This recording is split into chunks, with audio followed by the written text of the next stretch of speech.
ஆண்டவருடைய ஆவி என்மேல் உள்ளது, ஏனெனில் அவர் எனக்கு அருள் பொழிவு செய்துள்ளார். ஏழைகளுக்கு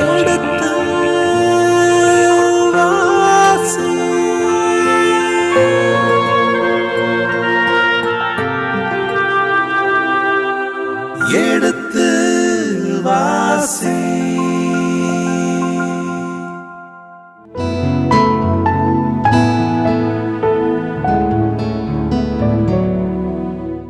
இனிய இதயங்களே, சாமுவேல் முதல் புத்தகத்தில் தற்பொழுது நாம் 21ஆம் அதிகாரத்திற்குள் நுழைய இருக்கின்றோம்.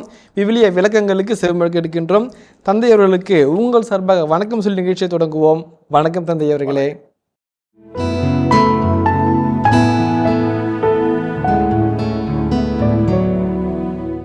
தந்தையவர்களே, இந்த 21ஆம் அதிகாரம் பல இறையியல் கருத்துக்களை உள்ளடக்கி இருக்கின்றது.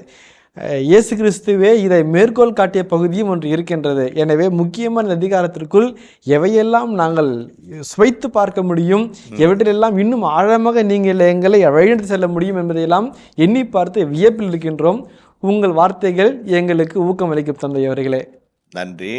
1 சாமுவேல் 21ஆம் அதிகாரத்திலிருந்து 1 சாமுவேல் 29ஆம் அதிகாரம் வரை, 1 சாமுவேல் 21, 29, 11 இந்த 9 அதிகாரங்கள் மிக முக்கியமான அதிகாரங்கள். சவுலையும் அரண்மனையும் தொடர்ந்து தாவீது பால்வெளியில் அலைந்து திரிகிற ஒரு காட்சி. அவர் நோபுக்கு போகிறார், அங்கிருந்து மலைநாட்டுக்கு போகிறார், கெய்லா போகிறார், மற்றும் பாலைவனத்திலே அபிகாயிலை சந்திக்கிறார், நாபாலை சந்திக்கிறார். இப்படி கதை நீண்டு கொண்டே போகிறது.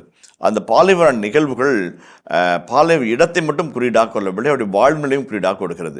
4 கருத்துக்களை முன்னுரைகளாக பார்த்துவிட்டு இந்த 21 முதல் 29 உள்ள பகுதியை பகுத்து பார்த்து தனித்தனியாக பார்ப்போம். இந்த ஒட்டுமொத்த 9 அதிகாரங்களுக்கான ஒரு முன்னுரையை கொடுக்க ஆசைப்படுகிறேன். இப்பகுதிகளிலே தாவீது முன்பே சொன்னது போல் பால்வெளியில் அணைந்திருக்கிறார். எபிரேய மொழியிலே மித்பார் என்ற ஒரு வார்த்தை இருக்கிறது. அதற்கு டெசர்ட் என்று ஆங்கிலத்திலே மொழிபெயர்க்கிறார்கள். எரேமோஸ் என்ற கிரேக்க சொல் அதற்கு குறித்து காட்டுகிறது. டெசர்ட் என்று சொன்னால் நம்முடைய தார் பாலைவனத்தை போலவோ அல்லது ராஜஸ்தான் இருக்கிற பாலைவனத்தை போலவோ கண்ணுக்கட்டி தூரம் மணல் குவியல்களாய் இருக்கின்ற ஒரு காட்சி அல்ல. அது ஜுடேன் டெசர்ட்டை சொல்லலாம், யூதேயாவுடைய பால்வெளிகளை பற்றி சொல்லலாம். ஆனாலும் இந்த மித்பார் என்று சொல்லப்படுகிற இந்த பால்வெளியிலே நிறையான குற்றுச்செடிகள் இருக்கலாம். அங்கங்கே சின்ன மலைப்பாங்கான பகுதிகளிலே புல்வெளிகள் இருக்கலாம். மக்கள் இந்த புல்லை நோக்கி தன் ஆடுகளை ஓட்டிச் செல்வார்கள். பாலைவனத்தில் ஓட்டிச் செல்கிற வழக்கம் உண்டு. ஆகவே தான் மப்பும் மந்தமான நாட்களில் யூதாவின் மலைநாடுகளின் ஆடுகளை நான் நடத்தி செல்வேன் என்று எசேக்கியேல் இறைவாக்கு புத்தகத்திலே 34ஆம் அதிகாரத்திலே ஆசிரியர் குறிப்பிட்டு சொல்லுகிறார். பால்வெளியிலே அங்கங்கே மரங்களும் சின்ன புல்வெளிகளும் கூட இருக்கத்தான் செய்யும். மிதுபார் என்பதற்கு மக்கள் நடமாட்டம் அதிகம் இல்லாத ஒரு பகுதி என்றுதான் பொருள் கொள்ள வேண்டும். அந்த வகையில் பார்க்கும் பொழுது இந்த 9 அதிகாரங்களிலே தாவீது பால்வெளியிலே நடக்கிறார். இந்த பால்வெளி நடக்கும்போது பல்வேறு மனிதர்களை சந்திக்கிறார், பல்வேறு நிகழ்வுகளை சந்திக்கிறார். ஆண்டவரை பற்றிய அறிவில் தன்னை உறுதிப்படுத்திக் கொள்கிறார். நடக்கிற நிகழ்வுகளிலும் சவால்களிலும் பல்வேறு விதமான அனுபவங்களை பெற்று உள்ளத்திலும் சிந்தனையிலும் ஆண்டவரை நோக்கிய திருச்சட்டத்தை செயல்படுத்துவதிலும் உறுதியும் வளமையும் பெறுகிறார். ஒவ்வொரு நிகழ்வும் அதைத்தான் நாம் சுட்டி காட்டுகிறோம். அதை போலவே இந்த தாவீது வளமையில் வாழ தெரிந்தவருக்கு வறுமையில் வாழ தெரியுமா என்ற ஒரு கேள்விக்கு விடையாக இந்த பகுதியில் அமைகிறது. அரண்மனையிலே அறுசுவை உணவு, அரசனோடு சம்பந்தி போஜனம், இதெல்லாம் கடந்து துரத்தி அடுக்கப்பட்ட நிலையில், உரிமைகள் மறுக்கப்பட்ட நிலையில், புறவெளியில் பால்வெளியில் அலையும் போது அவருடைய மனநிலை எப்படி இருந்தது, எப்படி விடாமுயற்சியோடு இருந்தார், எப்படி தன்னை இழக்காமல் நிகழ்வுகளை சந்தித்தார் என்பதை பற்றிய செய்திகளாம் விளக்கி சொல்கிறது. மெக்கார்டர் என்கிற உலக புகழ்பெற்ற 1 சாமுவேல் 2 சாமுவேல் ஆகிய புத்தகங்களுக்கு விளக்குரை எழுதிய விவிலிய பேராசிரியர் சொல்லுவார், இந்த பால்வெளியில் அலைந்து திரிகிற தாவீது பால்வெளியில் அலைந்திருந்த இஸ்ராயல் மக்களுக்கு ஒப்பாகிறார் என்று சொல்லப்படுகிறது. எப்படி இஸ்ராயல் மக்கள் பார்வோனின் அடிமைத்தனத்தை அடித்து ஒழித்து செங்கடலை கிழித்து சீனாய்மலையில் உடன்படிக்கை செய்து பால்வெளிக்குள்ளாய் வந்தார்களோ, அதே போல தாவீதும் கோலியாத்தை அழித்து சவுலால் ஏற்றுக்கொள்ளப்பட்டு ஒரு கட்டத்தில் புறக்கணிக்கப்பட்டு கடந்து பால்வெளிக்குள்ளாக வருகிறார். இஸ்ராயல் எகிப்திய பார்வோனின் மன்னன் அடிமைத்தலிலிருந்து வெளியே வருகிறது. சவுல் அவருடைய கொடிய தலையிலிருந்து கடந்து தாவீது பால்வெளிக்குள்ளாக வருகிறார். முதலாவது. இரண்டாவது, பால்வெளியிலே இஸ்ராயல் மக்கள் 40 ஆண்டுகள் இறை பிரசன்னத்தை, இறை பராமரிப்பை, இறைவனை பற்றிய அறிவிலே உணர்ந்தார்கள். தங்கள் உண்பதிலும் உடுப்பதிலும் இருப்பதிலும் இறை பிரசன்னத்தை கண்டு இறைவனில் உறுதிப்பட்டார்கள். அதை போலவே தாவீதும் தான் சிந்தித்த சவால்களிலும், தான் சிந்தித்த எதிர் வினைகளிலும், எதிர் மனிதர்களிடமிருந்தும் ஆண்டுடைய பாதுகாப்பை புரிந்து கொண்டார். அழகான ஒரு ஒப்புமையாக இந்த ஆசிரியர் மெக்கார்ட்டர் அழகாய் ஒப்பிட்டு சொல்கிறார். மூன்றாவது, பால்வெளியிலே இஸ்ராயல் மக்களும் இறைவனும் வாழ்ந்த வாழ்க்கை என்பது மிக அற்புதமான ஒரு வாழ்க்கை. ஏனென்றால் அது ஒரு நம்பிக்கை பயணம். அந்த பால்வெளியில் 40 ஆண்டுகள் கடந்து வருகின்ற பொழுது வாக்களிப்பட்ட நாட்டிலே அடியெடுத்து வைக்கிறார்கள். இந்த தாவீதும் இந்த பால்வெளியில் அணிந்திருந்த பிறகு முடியாட்சி என்கின்ற மகத்துவமான அரியணைக்கு தன்னை தயாரித்துக் கொள்கிறார். அதான் ரொம்ப அழகான காட்சி. நான்காவதாக, இந்த பால்வெளி பகுதி தான் சவுல் தாவீது இடையே நடக்கிற போராட்டங்களின் ஒரு எபிக் போர்ஷன் என்று சொல்வார்கள். மிக உன்னதமான ஒரு புதினமாக இந்த பகுதி வருகிறது. பல புரட்சி கருத்துக்களை நம்மளாக எடுத்து வைக்கிறது. தாவீதினுடைய பன்முகத்தன்மையை நமக்கு படம்பிடித்து காட்டுகிறது. ஒருவருடைய மனநிலையும் குணநிலையும் அவருடைய வறுமையின் காலத்தில் நாம் கண்டுகொள்ளலாம் என்று சொல்வார்கள். அப்படி இருக்கும்போது எல்லா உரிமைகளும் எல்லா மாண்புகளும் இழந்த நிலையில் அகதியாய் அவன் ஓடி தெரியும் போது அவன் மனதிற்குள்ளாகிற உறுதிப்பாடு, உள்ளுக்குள்ளாக்கிற தாவீது புறம்பே வெளியே வருகிறார். அவரை பற்றி ஒரு தெளிவான அறிவை நாம் புரிந்து கொள்கிறோம் என்பதை ஆசை சுட்டிக்காட்டுகள். இந்த வகையில் பார்க்கின்ற பொழுது இந்த பாலைவனிலே இறைவனுக்கு எதிராக முறுமுறுத்த, இறைவனுக்கு எதிராக கீழ்ப்படியை மறுத்த, இறைவனுடைய செயல்பாடுகள் குறை கண்ட இஸ்ராயல் மக்கள் முன்னுரிமையாளர்கள். இந்த தாவீது எதிர்கலாச்சாரமாக இருக்கிறார். அங்கே மக்கள் முறுமுறுத்தார்கள், கீழ்ப்படியை மறுத்தார்கள், ஆணுடைய திருத்தல் குறைபாடுகளை கண்டார்கள், தண்டிக்கப்பட்டார்கள். வெண்கல பாம்பை பார்த்த பொழுது அவர் உயிர் பெற்றார்கள். ஆனால் தாவீது முறுமுறுக்காமல், மறுபடி சொல்லாமல் கீழ்ப்படிந்து இறை திட்டத்தை கண்டு முன்னோக்கி போகிறார். எதிர் கலாச்சாரமாக இருக்கிறார்கள். இரண்டாவதாக. மூன்றாவதாக, இந்த தாவீது அந்த நாட்களில் பபிலோனுக்கு அடுத்து பகிரப்பட்ட மக்களுக்கு ஒரு முன்னுதாரணமாக இருக்கிறார். நாடு இழந்து, கலாச்சாரம் இழந்து, ஆலயம் இழந்து, பழிமுறை இழந்து, ஆணுடைய சட்டத்திட்டங்களை விளக்கிச் சொல்ல ஆட்களின்றி தவித்து போய் அடிமைகளாய் அழலுற்ற பபிலோனில் மக்களுக்கு முன்னுதாரணமாய் தாவீது இருக்கிறார். எப்படி தாவீது ஒரு நாள் அரியாசனத்துக்கு போவாரோ அதை போல் அகதிகளாக இருக்கிற அந்த மக்கள் திரும்பி அவர்கள் நம்பிக்கையை பின்னாளில் தாவீதின் வாழ்க்கையை வாசித்தவர்களுக்கு ஒரு நம்பிக்கையின் நங்கூரமாகவும் தென்படுகிறார் என்று விவலிவர்கள் விளக்கிச் சொல்லுகிறார்கள். இதெல்லாம் இந்த முன்னுரை பகுதிகளாக வருகிறது. ஓசை இறைவாக்கு புத்தகம் 2ஆம் அதிகாரம் 14 வசனத்தை வாசிங்களேன். ஓசை 2:14.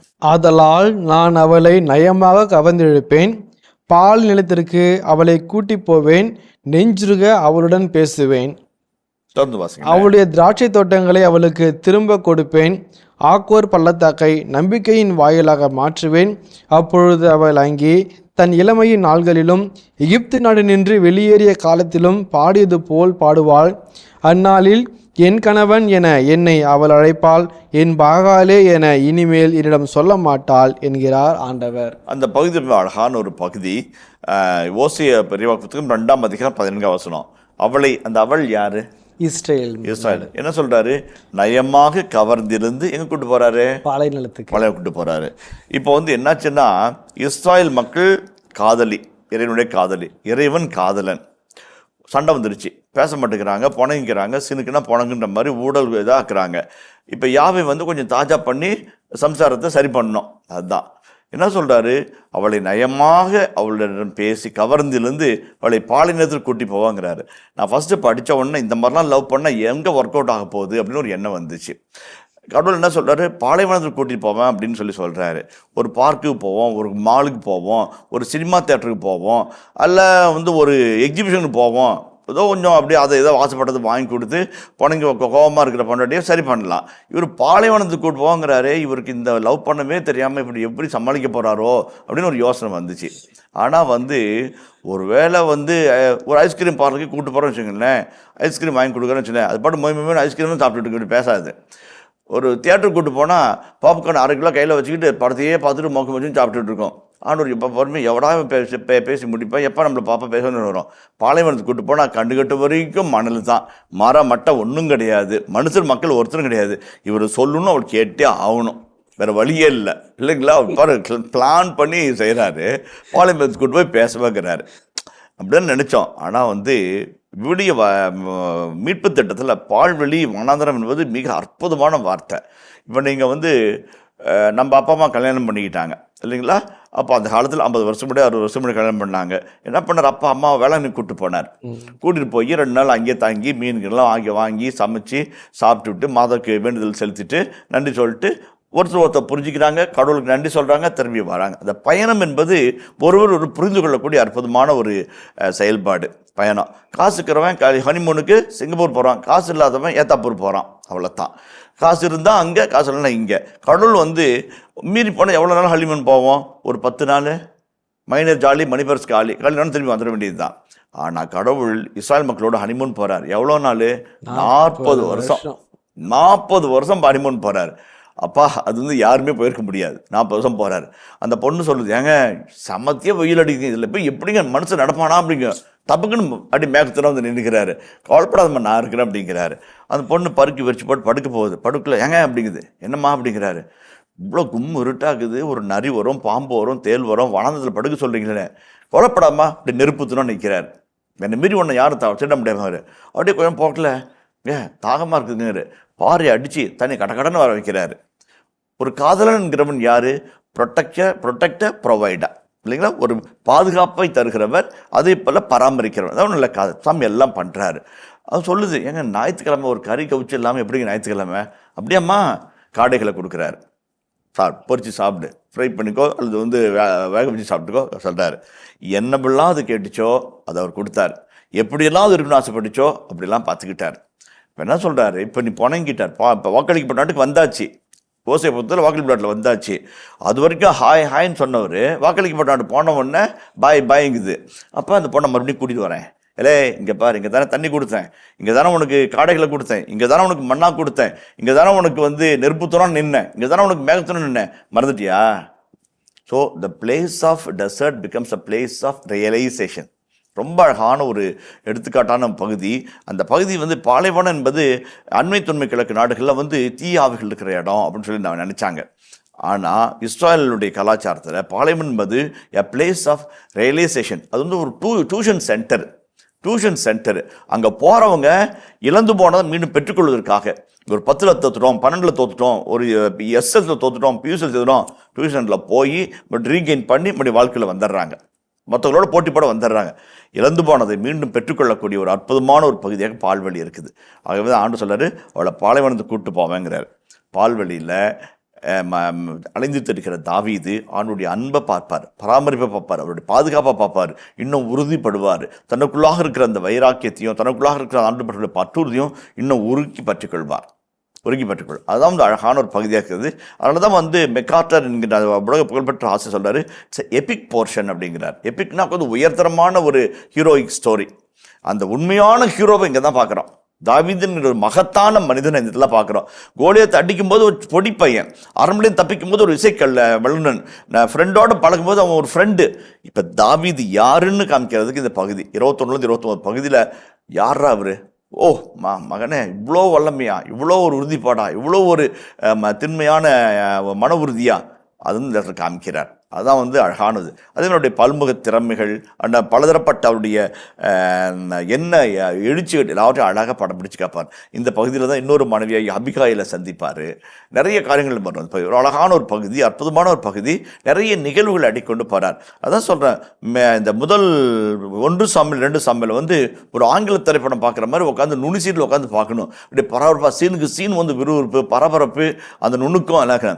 அந்த பரபரப்பு விறுவிறுப்பில் அந்த நுணுக்க செய்தியை கரெக்டாக புரிஞ்சுக்கிட்டே போகணும். அப்போ தான் அந்த படத்தினுடைய பரபரப்பு விறுவிறுப்பை தாண்டி அவர் சொல்லுகிற குறியீடுகளை புரிஞ்சிட்டோம்னாக்க beyond the movie, beyond the narrative, அந்த இறைவன் செயல்படுகிற அழகாக பார்த்துக்கிட்டே வரலாம். இப்போ தாவீது வல்லமையாக செயல்பட்டார் அல்ல, அதுக்கு பின்னாடி இருக்கிற இறைவன், இந்த இறைக்கரம், அந்த இறைக்கரத்தை வழிநடத்துகிற அந்த இறை ஆற்றல், அது அப்படியே ஆசிரியர் அப்படியே அங்கே வச்சிருப்பார். நம்ம கரெக்டாக அந்த இறை எவ்வளோ எழுதப்பட்டது இறை ஆசிரியருடைய அந்த மகத்தான செய்திகளை கண்டுகொள்ள வேண்டும் என்பதற்கான இந்த விளக்க வரையாக அமையும். இந்த சின்ன முன்னுரையோடு நாம் அந்த பகுதிக்குள் நடந்து சொல்வோம். இப்போ 21ஆம் அதிகாரம் 1 முதல் 9 வரையில இறைவார்த்தைகள்.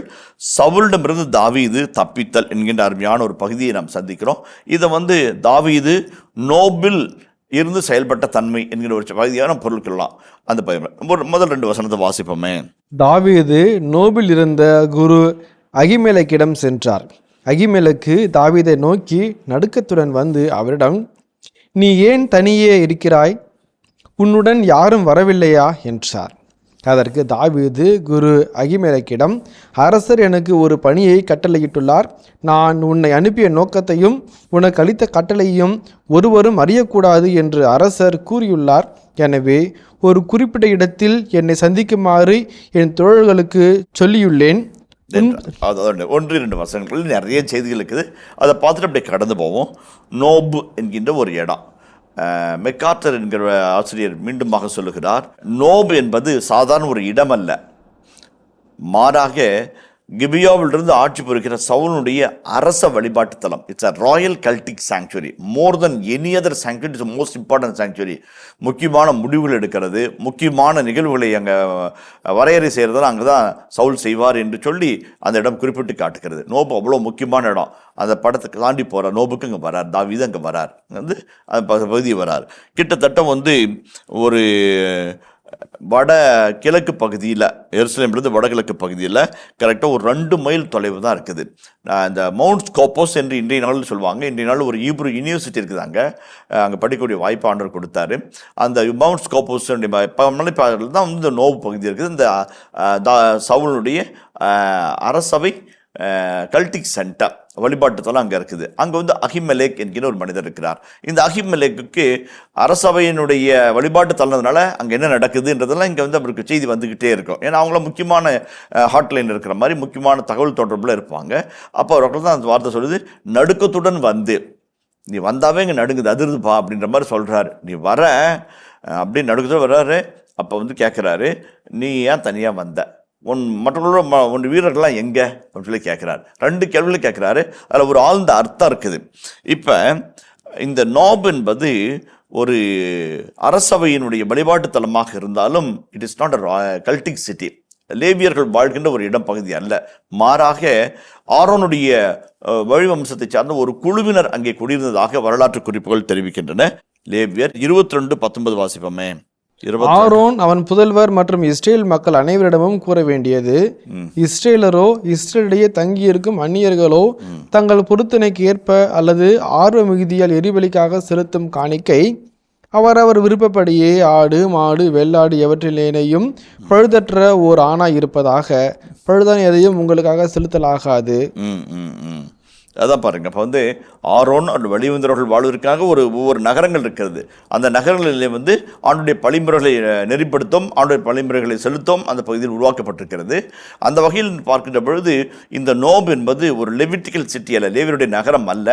ஆனாலும் ஆரோனின் வடிவமைச்சத்தை சார்ந்த ஒரு சின்ன குழுவினர் அந்த இடத்தில் குடியிருந்ததாக இந்த பகுதி குறிப்பிட்டு சொல்கிறது. அதே போலவே உதாரணம் சொல்ல வேண்டும் என்றால் 2 கேள்விகளை அவர் கேட்கிறார். 2 கேள்விகளை கேட்கிறார். நீ 2 கேள்வி கேட்கிறார். ஒன்று நீ ஏன் தனியே இருக்கிறாய், உன்னுடன் யாரும் வரவில்லையா என்று கேள்வி கேட்கிறார்கள். நீ ஏன் தனியே இருக்கிற, ஒய் ஆர் யூ அலோன்? ஏன்னா நீ உன்னை சுற்றி எப்படியும் படை இருந்துக்கிட்டே இருக்குமே, அல்லது சவுல் உன்னோட வருவாரே, தனியாக இருக்கிற. முதல் கேள்வி. 2வது, உன்னுடன் யாரும் வரவில்லையா, ஒய் நோபடி ஹஸ் கம் என்று 2 அழகான கேள்வி. ஒரு வாழ்க்கையின் யதார்த்தத்தை கேட்கிறார். நீ தனியாக இருக்க வேண்டிய ஆள் கிடையாத, நீயே அரசனுடைய கமாண்டோ, அரசனுடைய சிறப்பு பாதுகாவலன், நீ ஏன் தனியாக இருக்கிற? ஒரு இயல்பான அறிவிலிருந்து வந்த கேள்வி. அந்த கேள்விக்கான பதிலை நம்ம தாவீது என்ன சொல்லி சமாளிக்கிறான்றதை நம்ம பார்ப்போம். தாவீது என்கிறவர் யார்? சவுல் என்கின்ற மாமனாருடைய மருமகன், அரச குடும்பத்தை சார்ந்தவன், அரசனுக்கு மிக நெருங்கிய உறவு. அரியாசனத்திற்கு இவனுக்கு சரியாசன பங்கு உண்டு. ஆனால் அப்பேற்பட்ட தாவீது வந்த பொழுது அபிமெலேக் நடுக்கத்தோடு போகிறார். என்னாகுமோ ஏதாகுமோ, இவன் வேற இங்கே வந்திருக்கிறானே, ஏதாவது பிரச்சனை ஆகிடுமோ. ஆனாலும் அவன் மீது அன்பாகவும் கரிசனையாகவும் அவர் காட்டுகிற பரிவை பின்பகுதியில் நம்ம பார்க்க போகிறோம். பாருங்க, அப்போ தாவீதுடைய வாழ்வு ஆச்சரியக்குறியிலிருந்து கேள்விக்குறியாய் மாறுகிறது. ரொம்ப ரொம்ப முக்கியம். ஒருவருடைய வாழ்வு எப்பொழுதுமே ஆச்சரியக்குறியாக இருக்கும் என்பதில் நிச்சயம் இல்லை, அல்லது ஒருவருடைய வாழ்வு எப்பொழுதும் கேள்விக்குறியாக இருக்கும் என்பதிலும் நிச்சயம் இல்லை. ஒரு ஆச்சரியக்குறி கேள்விக்குறியாக மாறலாம், ஒரு கேள்விக்குறி ஆச்சரியக்குறியாக மாறலாம். பல சமயத்தில் வைக்கப்படுகிற முற்றுப்புள்ளியை கால் புள்ளியாகவும் அரை புள்ளியாகவும் மாற்றக்கூடிய வலிமை நமக்குள்ளாக இருந்தால் வெற்றியை நோக்கி நாம் நடந்து செல்வோம். அதுதான் வாழ்க்கையின் நியதி. தாவீதை பார்த்து நடுக்குடன் வருகிற அகிமெலேக்கு 2 கேள்விகளை கேட்கிறார். ஆனாலும் தாவீது நிலை கொள்ளாதவராக, நிதானம் தவறாதவராக, நானாக இருக்கிறேன் என்று சொல்லி தன்னை நினைக்கிறார்.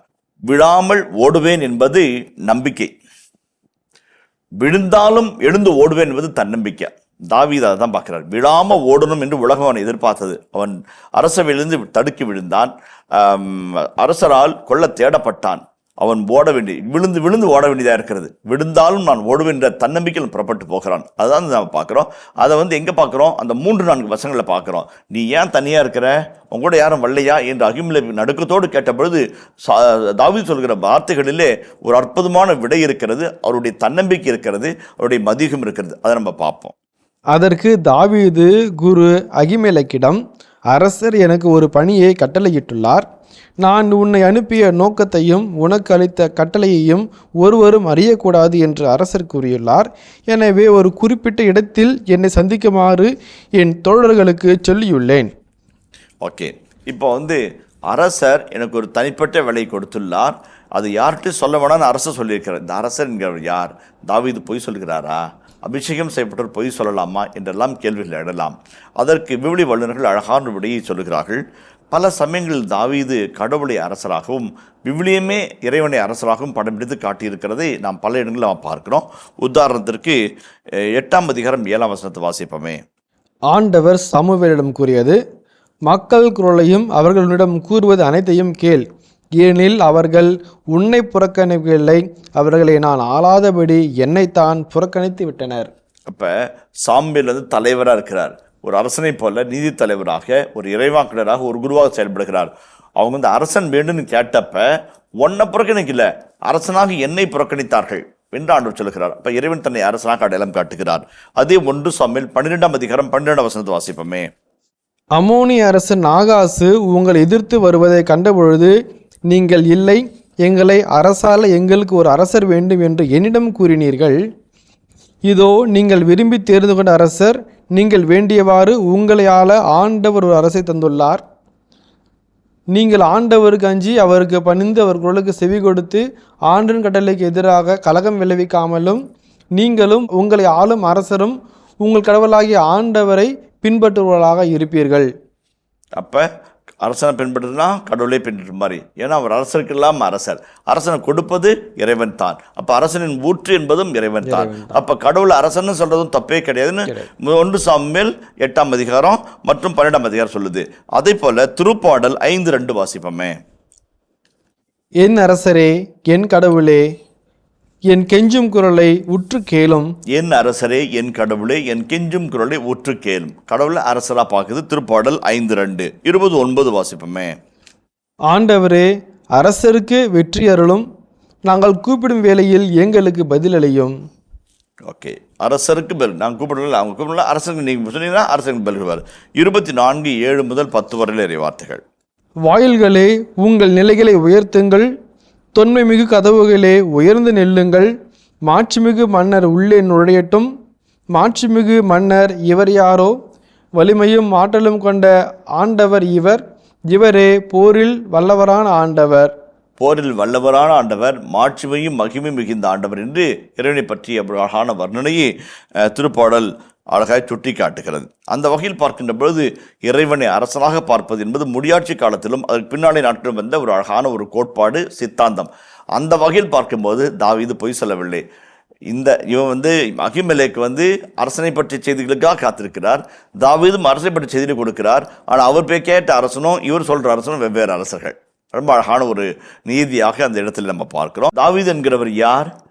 சவுல் என்கின்ற மாமன்னாருடைய மருமகன், அரச குடும்பத்தை சார்ந்தவன், அரசனுக்கு மிக நெருங்கிய உறவு.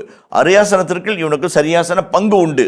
ஆனால் அப்பேற்பட்ட தாவீது வந்த பொழுது அபிமெலேக் நடுக்கத்தோடு போகிறார். என்னாகுமோ ஏதாகுமோ, இவன் வேற இங்கே வந்திருக்கிறானே, ஏதாவது பிரச்சனை ஆகிடுமோ. ஆனாலும் அவன் மீது அன்பாகவும் கரிசனையாகவும் அவர் காட்டுகிற பரிவை பின்பகுதியில் நம்ம பார்க்க போகிறோம். பாருங்க, அப்போ தாவீதுடைய வாழ்வு ஆச்சரியக்குள்ளிருந்து கேள்விக்குறியாய் மாறுகிறது. ரொம்ப ரொம்ப முக்கியம்.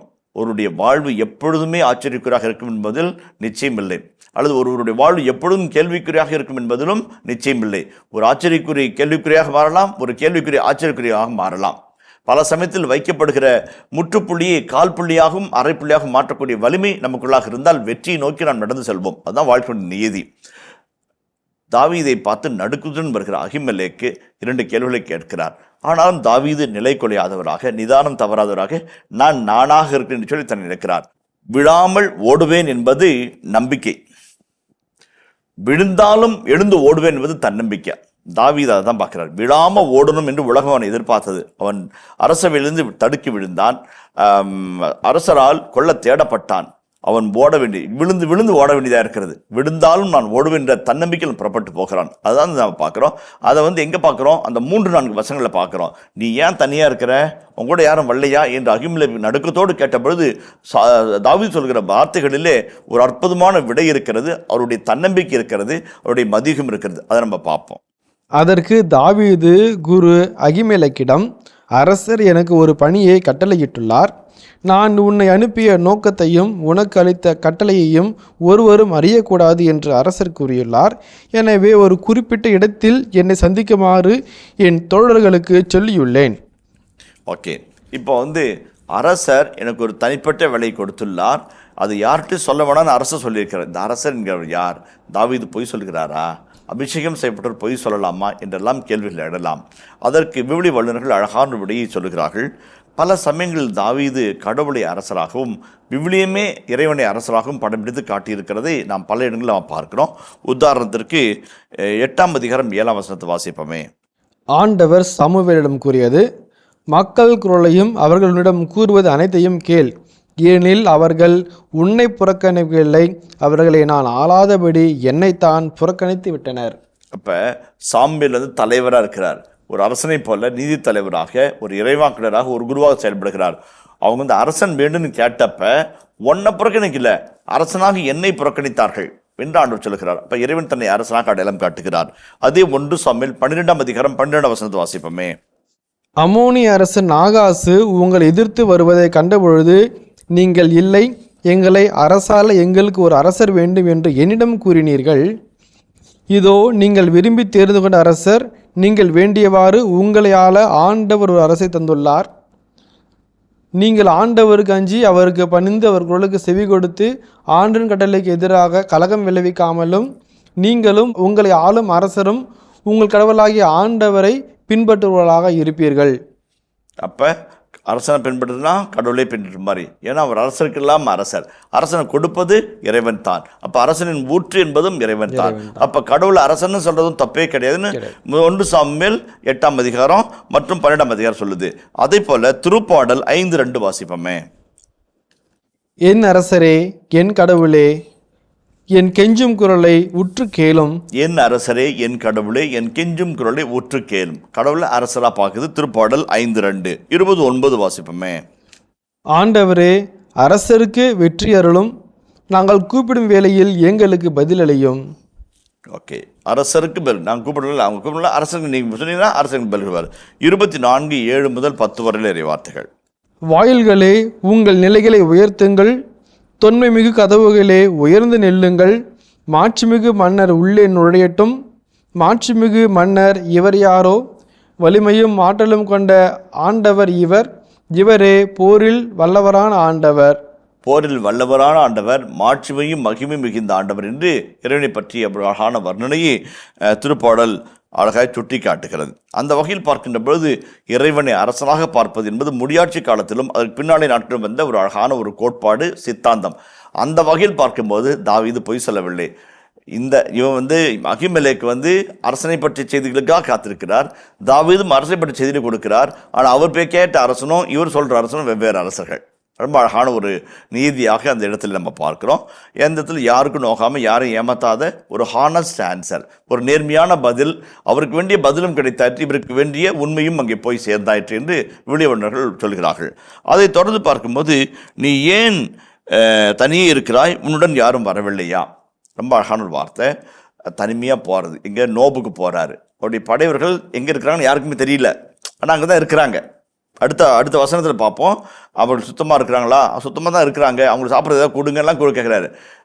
அகிமெலேக்கு அரசவையினுடைய வழிபாட்டு தளத்தினுடைய ராயல் கல்டிக் சாங்சுரியுடைய இன்சார்ஜ். ஆனால் அங்கே யார் வந்திருக்காங்கன்னு யாருக்குமே தெரில. ஒரு படம் பதுங்கி இருக்குது, அவனுடைய தோழர்கள் பதுங்கி இருக்கிறாங்க. தாவீது மட்டும் தனியாக வந்த மாதிரி அவருக்கு தெரிகிறாரு. அதுதான் அந்த தாவீதினுடைய மதியுகம், தாவீதினுடைய போர்த்திறன் இல்லைங்களா? அப்போ அதெல்லாம் சொல்கிறாரு, secrecy and solitude is a tactics of the royal people. அந்த அப்படியே சீக்ரெட்டாக, அதே மாதிரி வந்து தனிமையில் வர்றது. அது வந்து தனியாக மரமாக தான் இருக்கும், ஆனால் அவரை சுற்றிய போதுமான பாதுகாப்பு, அவரை சுற்றிய போதுமான மதியுக திட்டம் அங்கே உள்ள இருக்கும் என்பதை புரிந்து கொள்ள அழைக்கப்படுகிறோம். அதுவே வந்து அப்படியே ஸ்ட்ராட்டஜியை நம்மளுக்கு சுட்டி காட்டுது. அடுத்த வசனத்தை பார்ப்போமே. உண்பதற்கு இப்பொழுது உம்மிடம் என்ன இருக்கிறது? 2-3 அப்பங்களோ வேறு என்ன உம்மிடம் உள்ளதோ எனக்கு தாரும் என்றார். இப்போதான் அருமையான ஒரு காட்சி. இப்போ வந்து அப்பங்கள் எடுத்துக்கிட்டு அண்ணங்களை பார்க்க போனார், நாட்டை காப்பாற்றினார். இப்போ அப்பங்களை கேட்டு வந்து நிற்கிறாரு, இன்னொரு நாட்டுக்காக போராட்டத்தை ஆரம்பிக்க போகிறார். அப்பங்கள் வந்து ஒரு குறியீடாக இருக்கிறது. அப்பா கொடுக்குறாரு, அப்பங்களையும் திராட்சை பலர் வடையையும் அதுபோல் பால் கட்டின்னு எடுத்துக்கிட்டு அவர் போர்கள் அப்போ தான் அறிமுகம் ஆகிறாரு. இப்போ படையை வழிநடத்துவதற்கு தேவையான உணவுக்காக கையேந்தி நிற்கிறார். அவர் வந்து 2-3 அப்பங்களோ அல்லது வேறு என்ன இருக்குதோ அதை கொடு என்று கேட்பது எதை குறித்து காட்டுகிறது? தன் படைவர்களுக்காக அவர்கள் பசியால் மடியாதபடி அவருடைய தேவையை நிறைவு செய்யும்படி அரசர் கையேந்தி இருக்கிறார். அரசுடைய மருமகன் அங்கே கையேந்தி இருக்கிறார் என்பதை நம்ம புரிந்து கொள்ள ஆசைப்படுகிறோம். இரண்டாவது, அவர் பசியார்னா மட்டும் போதாது, அவருடைய பறவைகளுக்கும் அவர் வந்து பராமரிக்கிறவராக இருக்கிறார் என்பதை அவருடைய அக்கறையை நம்ம புரிஞ்சுக்கிறோம். ரெண்டாவது வந்து மிக முக்கியமானது, இந்த அண்மை தொன்மை கிழக்கு நாடுகளில் நம்ம வழிப்பயணத்தில் இருக்கும்போது எப்பயும் எல்லா உணவையும் நம்ம சுமந்துட்டு போகவே முடியாது. போகின்ற இடத்திலோ அல்லது மற்றவருடைய விருந்தோம்பலிலோ அப்படிப்பட்ட நம்முடைய தேவைகளை சந்திப்பது என்பது ஒரு இயல்பான ஒரு காரணமாக இருக்கிறது. உதாரணத்துக்கு பாருங்களேன், தொடக்க நூல் 18ஆம் அதிகாரம் 3 முதல் 8 வரை வசனங்களை வாசிப்போமே. தொடக்க நூல் 3 முதல் 8, அதை அப்படி படித்து என்னன்னு கூட சொல்லலாம், போதும். தொடக்க நூல் 18:3-8. ஆபிரகாமுக்கு மகன் வாக்களிக்க பெறலும் என்ற பகுதி. 3 இளைஞர்கள் வருகிறது. ஆடவர்கள் வந்து அவங்க வீட்டில் விருந்தாடி அப்ரஹாமையும் சாரையும் ஆசீர்வதித்து அவரோட பிள்ளை வரத்தை கொடுத்துட்டு போகிறாங்க. அந்த விருந்தோம்பலம் வழியில் போகும்போது இவரே வழியில் போய் வாங்க தங்கன்னு சொல்லி காலை கழுவி விட்டு அவங்களுக்கு தேவையான உணவை கொடுத்து அவங்கள உபசரித்து விருந்தோம்பல். அண்மை தொழிற்காரர்கள் இப்படிப்பட்ட விருந்தோம்பல் மிக முக்கியமான ஒன்றாக இருக்கிறது. நீதித்தலைவர்கள் 19ஆம் அதிகாரம் 20-21 வசனங்களை வாசிப்போமே. அப்பொழுது முதியவர், உனக்கு நலம் உண்டாகுக, உன் தேவைகள் அனைத்தையும் நான் கவனித்துக் கொள்கிறேன், இரவில் சதுக்கத்தில் மட்டும் தங்காதே என்றார். அவர் அவரை தம் வீட்டுக்கு அழைத்து வந்தார், கழுதைகளுக்கு தீவனம் அளித்தார், அவர்கள் தங்கள் பாதங்களை கழுவினர், உண்டு குடித்தனர். அப்போ விருந்தோம்பல் என்பது அது முகமரியாதவராக இருந்தால் கூட உபசரிக்க விடு கட்டளை. இப்போ அகிமெலேக்கு வந்து அரசனுடைய வழிபாட்டு தளத்தினுடைய பொறுப்பாளர், அரசனுடைய குடும்பத்தை ஒருவராக இருக்கிற அல்லது நண்பராக இருக்கிற நாட்டை காப்பாற்றி தாவீதுக்கு உதவுவது கடமையாகிறது. இப்போ ஏதாவது கொடு என்று கேட்ட உரிமை இவருக்கு இருக்கிறது, கொடுத்து உதவ வேண்டிய கடமை அவருக்கும் இருக்கிறது. இது நண்டன போச்சு. இப்போ அடுத்த காட்சி பாருங்களேன், என்ன இருக்குது கேட்கும்போது என்ன சொல்றாரு? 4ஆம் வசனம். குரு தாவீதை நோக்கி, தூய அப்பமே என்னிடம் உள்ளது, சாதாரண அப்பங்கள் இல்லை. இளைஞர்களாகிய நீங்கள் பெண்களோடு உறவு கொள்ளாமல் இருந்தால் நீங்கள் அதை உண்ணலாம் என்றார். ரொம்ப முக்கியமான ஒரு செய்தி, சும்மா எளிய செய்தியான அழகான ஒரு செய்தியாக இருக்கிறது. அதாவது வந்து நான் வந்து அப்பங்கள் சாதாரண அப்பம் கிடையாதுப்பா, சுட்டு அதில் புளியாத அப்பமோ புளிச்ச அப்பமோ அப்போ அவ்வளோ செய்யப்பட்ட அப்பமோ என்கிட்ட இல்லை. ஆனால் என்னுடைய திருப்பிரசனத்தில் வைக்கக்கூடிய அப்பங்கள் மட்டுமே இருக்கிறது. திருப்பிரசன்னத்தின் அப்பம் என்று சொல்வார்கள், அல்லது வந்து அது வந்து ஷோ பிரெட் என்று ஆங்கிலத்திலே சொல்வார்கள். என்னுடைய பிரசனத்திற்குள்ளாக கொண்டு போகப்பட்டு புனிதப்படுத்தப்பட்ட ஒரு பொருள். அது வந்து அர்ப்பணிக்கப்பட்ட அபிஷேகம் செய்யப்பட்டவர்கள் மட்டும் அல்லது குருக்கள் மட்டும் உண்ணக்கூடிய புனிதமான இடத்திலிருந்து உண்ண வேண்டிய ஒரு பொருளாகவும் இருக்கிறது என்பதை அந்த பகுதி சுட்டி காட்டுகிறது. அந்த வகையில் பார்க்கின்ற பொழுது விடுதலை பயணம் 25ஆம் அதிகாரம் 30ஆம் வசனத்தை வாசிப்போமே. என் முன் இம்மேசை மேல் எப்பொழுதும் திருமுன்னிலை அப்பம் வைப்பாயாக. பிரசன்னத்தின் அப்பம் என்று பழைய மொழி பிறக்கிறது. அதாவது பிரெட் ஆஃப் த பிரசன்ஸ் என்று ஆங்கிலத்தில் இருக்கிறது. என் திருமுன்னிலை அப்பம் என்று என்னுடைய திருமுன்பாக வைக்கப்படுகிற அப்பம். அதான் வந்து விடுதலை 25-30 நாம் சந்திக்கிறோம். அப்படிப்பட்ட உணவு வந்து அப்பம், லெஹம் என்று எபிரேய மொழியில் சொல்வார்கள். ஃபுட் அல்லது பிரெட் என்று வார்த்தையை மொழிபெயர்ப்பு செய்கிறார்கள். அப்பங்கள் சில சமயத்தில் முழுமதி கொண்ட நாட்களிலே, பௌர்ணமி நாட்களிலே அவை தயாரிக்கப்பட்டு பிரசனத்துக்குள்ள கொண்டு செல்லப்படும். 1 சாமுவேல் 20-24. அவ்வாறே தாவீது வயல்வெளியில் ஒளிந்து கொண்டார். அமாவாசை நாள் வந்தபோது உணவருந்த அரசர் அமர்ந்தார். அமாவாசை நாள் உணவு அமர்ந்த முழுமதி அல்லது வந்து அமாவாசை நாட்களில் இப்படிப்பட்ட அப்பங்கள் தயாரிக்கப்படும். அந்த அப்பங்களை உண்பதற்கு 27ஆம் வசனத்தை வாசிங்களேன். அதே பகுதியில் அமாவாசைக்கு அடுத்த நாளும் தாவீதின் இருக்கை காலியாக இருந்தது. அப்பொழுது சவுல் யோனத்தானை நோக்கி, ஈசாயின் மகன் நேற்றும் இன்றும் உணவருந்த வராதது ஏன் என்று கேட்டார். அந்த திருமுன்னில் அப்பங்களை தயாரித்து தூய மக்கள், அரசவை மக்கள் அந்த முன்னமே ரிச்சுவல் ஃபுட்டை உண்பார்கள். அந்த திருச்சடங்கினுடைய புனித அப்பத்தை உண்பார்கள். அதுக்கு சாப்பிட அவன் வரலையே, நேற்று வரல இன்னைக்கு வரல ஏன் என்று கேட்கிறார். அது குறித்து காட்டுகிறது. அதே போல இப்படிப்பட்ட உணவை, இப்படிப்பட்ட திருப்பிரசன்னத்தினுடைய திருமுன்னிலை அப்பங்களை ஆரோனின் குலத்தாரும் அவருடைய மக்கள் மட்டுமே உண்ண வேண்டும் என்று இன்னும் ஒரு கட்டளை இருக்கிறது. லேவியர் 24:9. அது ஆரோனுக்கும் அவன் மைந்தனுக்கும் உரியது. அதை தூயகத்திலேயே உண்ண வேண்டும், ஏனெனில் அது தூயதின் தூயது. தூயதின் தூயது, திருமுன்னிலில் உண்ண வேண்டும், அது ஆரோனுக்கு பொருளுக்கு வருது. 3 கட்டளைகள் இருக்குது இல்லைங்களா? Holy people, holy place, holy bread. இந்த 3ம். அப்போ தான் அகிமலை கேட்குறாரு, உன்னுடைய போர் வீரர்கள் திருமுன்னிலை அப்படத்தை உண்ணுவதற்கு தகுதியான முறையில் தூயவர்களாக இருக்கிறாங்களா? தூய இடத்துல இருக்கிறாங்க. அது தூய அப்பம் என்று சாதாரண அப்பம் கிடையாது. அவங்க தூய்மையாக இருந்தால் மட்டும் சாப்பிடலாம். 2 ஒரு அழகான ஒரு செய்தி இருக்குன்னு பாருங்கள். ரொம்ப அழகான செய்தி. என்னுடைய வகுப்பு தோழர் ஒருவர் தன்னுடைய வாட்ஸ்அப்பில் டிபி வச்சுருப்பார், ஸ்டேட்டஸ் வச்சுருந்தார். அதில் கிவ் பிரெட் நாட் பைபிள் என்று எழுதியிருந்தார். நான் அவர் கூப்பிட்டு கேட்டேன், இது என்ன இது இப்படி சொல்கிறீங்க, ஒரு எதிர்சாட்சியாக இருக்கிறது. கிவ் பைபிள் அண்ட் பிரெட்டு, விவிலியத்தையும் அப்பத்தையும் கொடு என்று எழுதியிருந்தால் நான் சந்தோஷப்பட்டிருப்பேன். உணவை கொடு, விவிலியத்தை அல்ல என்று எழுதிக்கிறீங்களே என்று கேட்டேன். அப்படி சொன்னார், வாழ்வழிக்கும் இறைவன் நமக்கு சொல்வதெல்லாம் வாழ வைப்போம் வாழ்வோம் என்பது தானே ஒழிய சாவின் கலாச்சாரத்தின் கடவுள் நாம் அல்ல. நாம் சில சமயங்களில் மதத்தின் பெயராலும் அல்லது திருச்சடங்கின் பெயராலும் மனிதங்களையும் மனித வாழ்வையும் வாழ வைக்க தவறுகிறோம் என்பதை சுட்டிக்காட்டதான் அப்படி போட்டேன் என்று அவர் விளக்கம் சொன்னார். அவருடைய பாட்டில் அவருக்கு உறுதி இருந்ததை நான் கண்டேன். எனது மட்டில் அந்த வார்த்தையை பற்றி நான் துணுக்குற்றேன். ஆனால் அவருடைய எண்ண கோட்பாடு மிக அழகான ஒரு கோட்பாடாக இருந்தது.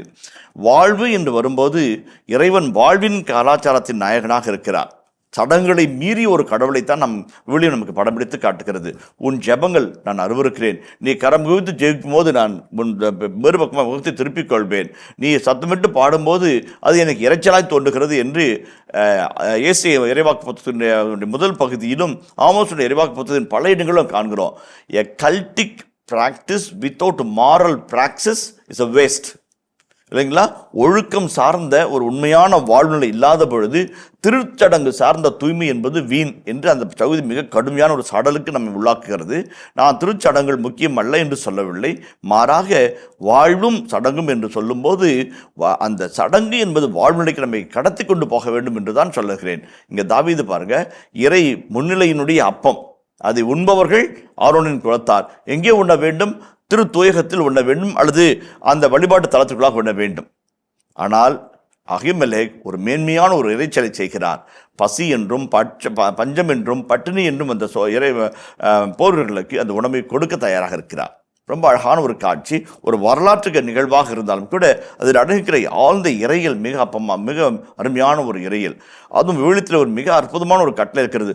போரடிக்கும் மாட்டின் வாயை கட்டாதே, போரடிக்கும் மாட்டின் வாயை கட்டாதே, வேலையால் கூலிக்கு உரிமையுடையவன், ஒரு நாளின் கூலி அன்று மலைக்குள் கொடுத்து விடினால் கொடுக்காத கூலி என்னை நோக்கி கூவி அழைக்கிறது என்று ஆண்டவர் சொல்கிற வார்த்தைகளை விவிலியத்தில் நாம் சந்திக்கிறோம். எதை குறித்து காட்டுகிறது? நம்முடைய சடங்குகள், நம்முடைய பக்தி நிலைகள் அநீதியாகவும் அடுத்துடைய ரத்தத்தை உறிஞ்சுவதாக இருந்தால் அச்சடங்குகளுக்கு அர்த்தமே இல்லை என்பதை அடிக்கோடிட்டு விழுந்து சுட்டி காட்டுகிறதை நாம் மறந்துவிடக்கூடாது. அந்த வகையில் இந்த பார்க்கும்போது நிராயுர பாணியாக ஆயுதம் எதுவும் இல்லாமல் தன்னந்தனியனாய் உதவுவார் யாரும் இல்லாமல் ஒரு சிலரோடு அங்கு வந்திருக்கிற தாவீது பசி என்று கேட்டபொழுது திருமுன்னிலை அப்படத்தை எடுத்து அவருக்கு கொடுத்து அவருடைய பசியை ஆற்றுகிற அபிமெலேக் உயர்ந்த மனிதனாக, ஒரு மேதையாக, இறையல் வல்லுநராக கண்ணுக்கு தென்படுகிறார் என்பதைத்தான் நாம் புரிந்து கொள்ள வேண்டும். நீக்ரோ கவிதை ஒன்று நினைவுக்குள்ளாக வருகிறது. அவர்கள் வந்தபோது எங்கள் கையில் நிலம் இருந்தது, அவர்கள் கையில் விவிலியம் இருந்தது, கண்ணை மூடி ஜெபிப்போம் என்று சொன்னார்கள். ஜெபித்துவிட்டு கண்ணை திறந்து பார்த்த பொழுது எங்கள் கையில் விவிலியம் இருந்தது, அவர்கள் கையில் நிலம் இருந்தது என்று சொல்லி அந்த கவிஞன் கவிதையை நிறைவு செய்கிறான். ரொம்ப அருமையான ஒரு கவிதை, யதார்த்தத்தை பிரதிபலிக்கிற ஒரு அற்புதமான ஒரு கவிதை. சில சமயங்களில் சடங்குகள், சம்பிரதாயங்கள் கொள்கை திரட்டுகள், இறையியல் கருத்துக்கள் வந்து விடுதலையை நோக்கி நம்மை நடத்தி செல்ல வேண்டும். ரொம்ப முக்கியமான ஒரு இது மனித உரிமைகள், இறை மனித உறவில் இருக்கிற அடிமைத்தனங்களை வேறறுத்து நம்மை விடுதலைக்கு அழைத்து செல்ல வேண்டும் என்பதில் உறுதியாக இருக்க வேண்டும். சடங்குகளுக்கு எப்பொழுதும் நம்ம அடிமையாகி விடக்கூடாது. சடங்குகள் நம்மை ஆண்டுடைய அன்பிற்குள்ளாக வாழ்வின் கலாச்சாரத்துக்குள்ளாக நம்ம அழைத்து செல்ல வேண்டும் என்பதை இந்த பகுதி உறுதி செய்கிறது என்பதை நம்ம மறந்துவிடக்கூடாது. ரொம்ப அருமையான ஒரு கருத்து. அந்த இடத்துல நம்ம அதை புரிஞ்சுக்கிட்டோம் அப்படின்னம்னாக்க ஏன் இந்த ஆசிரியர் வந்து இந்த இடத்துல விளக்கி இதை சொல்கிறாரு என்பதற்கான அர்த்தத்தை நம்மளால் புரிந்து கொள்ள முடியும். அதே போலவே இன்னொரு வாக்கியம் பாருங்களேன். எண்ணிக்கை நூல் 19ஆம் அதிகாரம் 14-16 வசனங்களை வாசிப்போமே. எண்ணிக்கை நூல் 19, 14, 16. கூடாரத்தில் ஒரு மனிதன் இறக்கும்போது இதுவே சட்டம். அதனுள் வரும் ஒவ்வொருவனும் அதில் இருக்கும் ஒவ்வொருவனும் 7 நாட்கள் தீட்டுப்பட்டவனாகவே இருப்பான். கூடாரத்தில் இருக்கிற ஒரு மனிதன் இறந்து போனான் என்றால் அதற்குள்ளாக வருகிறவர்கள் போகிறவர்கள் அங்கு இருந்தவர்கள் 7 நாட்கள் தீட்டுப்பட்டார்கள். அவர்கள் அன்கிளீன், தீட்டுப்பட்டார்கள் என்று சொல்லப்படுவார்கள். லேவியர் 15, 18 வாசிப்போமே. அவனுடன் அவன் மனைவி படுத்திருந்தால் இருவரும் தண்ணீரில் முழுக வேண்டும். மாலை மட்டும் அவர்கள் தீட்டாயிருப்பர். இப்போ லேவியர் 15, 18 அந்த தீட்டுப்படத்துடைய தன்மையை பற்றி விளக்கி சொல்கிறது. அதே போலவே எண்ணிக்கை நூல் 19ஆம் அதிகாரம் 14, 16 ஒரு இறந்த மனிதனுடைய உடலையோ அல்லது சிந்தப்பட்ட இரத்தத்தையோ சிந்தப்பட்ட வியர்வையோ சிந்தப்பட்ட விந்துவையோ தொடுகிறவன் அல்லது சிந்துகிறவன் தீட்டுப்பட்டவன் என்று பல்வேறு விதமான சட்டத்திட்டங்களை லேவியர் நூலிலும் எண்ணிக்கை நூலிலும் நாம் காண்கிறோம். அந்த வகையில் பார்க்கின்ற பொழுது இப்படிப்பட்ட நிகழ்வுகளில் எதையும் உங்கள் மனிதர்கள் சாரக்கூடாது என்று அகிமலேக் ஒரு கட்டளை வைக்கிறார். இப்படி தீட்டுப்படாதலாக இருந்தால் இந்த தூய உணவை உண்பதற்கு தகுதியுள்ளவர்கள் என்று அவர் சொல்லுகிறார். ரொம்ப அருமையான ஒரு கருத்து, நல்லா புரிஞ்சுக்கணும். திருமணில் இருக்கிற அப்பத்தை நீங்கள் கொடுக்குறாரு, ஆனால் அதுக்கு ஒன்று தகுதி இருக்குதா செக் பண்ணிக்கோ. ரொம்ப அழகு, அருமையானது. வாழ்வின் கலாச்சாரத்தின் கடவுளை உயர்த்தி பிடிக்கிற அகிமலேக் அதே போல் இந்த வாழ்வின் கலாச்சாரத்தின் கடவுள் உண்மையின் கடவுள், தூய்மையின் கடவுள், அதை நீ மறந்துவிடக்கூடாது என்று மிக அழகாய் குறிப்பிட்டார். திருமுன்னலின் அப்பத்தை நான் கொடுக்குறேன், ஆனால் நீ உள்ளுகின்ற தகுதி உனக்கு இருக்கிறதா என்ற பாவில் உன் வீரர்கள் தூய்மையாக இருக்கிறார்களா என்ற ஒரு கேள்வியை கேட்கிறார். மிக அழகான ஒரு காட்சி. என்னுடைய தூய்மையையும் என்னுடைய அதனுடைய புனிதத்தையும் நாம் ஒருபோதும் எளிதாக எடுத்துக்கொள்ளக்கூடாது. அதற்கு நாம் தகுதியாளர்கள் அந்த நிலையை நோக்கி முயன்று போய்கொண்டே இருக்க வேண்டும் என்பதுதான் இந்த பகுதி சுட்டி காட்டுகிறது. இப்போ தாவீது சொல்கிற வார்த்தை மிக அழகான ஒரு வார்த்தை. வாசிப்போமே. தாவீது குருவை நோக்கி, சாதாரண பயணத்தின் போதே இவ்விளைஞர்கள் பெண்களுடன் உறவு கொள்வதில்லை. இன்றோ சிறப்பு பணியை மேற்கொண்டுள்ளதால் நேற்றும் முன்தின நாளும் தூய்மை காத்துள்ளனர் என்றார். ஆதலால் குரு தூய அப்பத்தை அவர்களுக்கு அளித்தார். ஏனெனில் ஆண்டவரின் திருமுன்னிலை அப்பத்தை தவிர வேறு அப்பம் அங்கு இல்லை. அது எடுக்கப்படும் நாளில் அதற்கு பதிலாக சூடான அப்பம் அங்கு வைக்கப்படும். அந்த சடங்குகளை சொல்கிறாரு, சடங்குடைய மீறுதலை சொல்கிறாரு, அந்த மீறுதலுடைய தகுதியை சொல்கிறாரு, அவனுடைய உண்மை நிலை உரைத்து வைக்கிறார். ரொம்ப அழகான ஒரு பகுதி. எளிய ஒரு சடங்குக்கு இவ்வளோ ஒரு அற்புதமான ஒரு விளக்க உரையா என்று நம்மை வியக்க வைக்கிற அகிமலேக் மற்றும் தாவீதுடைய உரையாடல் புரிதல் மிக நம்மை வியக்க வைக்கிறது. அதாவது வாழ்வு என்று வரும்போது சடங்குகளை தாண்டிய ஒரு வாழ்வின் கலாச்சாரத்தின் நாயனாக இறைவனை படமெடுத்து காட்டுகிறார் அகிமலேக். அந்த வாழ்வின் கலாச்சாரத்தை நமக்குள் கொண்டு வருகிற இறைவன் தூய்மையின் இறைவன், அதற்கான தகுதி நமக்குள்ளாக இருக்க வேண்டும் என்பதை சொல்லிவிட்டு அடுத்த கேள்வி, அதுக்கு தாவீது சொல்கிற பதிலில் இன்னும் ஒரு அழகான ஒரு இருக்குது. தாவீது கோலியாத்தை சண்டை எதிர்கொள்ள போகிறார்ல, எதுக்கு போகிறாரு? அரசனுடைய மகளை மறந்து கொள்ள வேண்டும் என்பதற்காகவா? அரசாட்சியில் பாதி கிடைக்க வேண்டும் என்பதற்காகவா? அல்லது கோலியத்தை கொண்டால் அந்த நாட்டினுடைய மிகப்பெரிய கதாநாயகன் மாறுவோம் என்பதாலா? அல்ல. எதற்கு அவன் போகிறான்? ஆண்டுடைய பெயரை அவன் பழித்தான், ஆகவே அவனை நான் வென்று வீழ்த்துவேன். ஆண்டுடைய பெயருக்கு ஒருபோதும் அவமரியாதை ஏற்படக்கூடாது. அவரை பழிக்க இவன் யார்? அசுத்த உதடுகளை கொண்ட விருத்தசாரம் இல்லாத இவன் யார் என்ற ஒரு கேள்வியை கேட்டு வெஞ்சினத்தினால் கவனையும் கல்லையும் கையில் எடுத்துக்கொண்டு போருக்கு புறப்பட்டு போன தாவீது. அவருடைய மன திட்பம், மன உறுதி, அவருடைய நுண்ணறிவு மிகவும் மெச்சத்தக்கது இல்லைங்களா?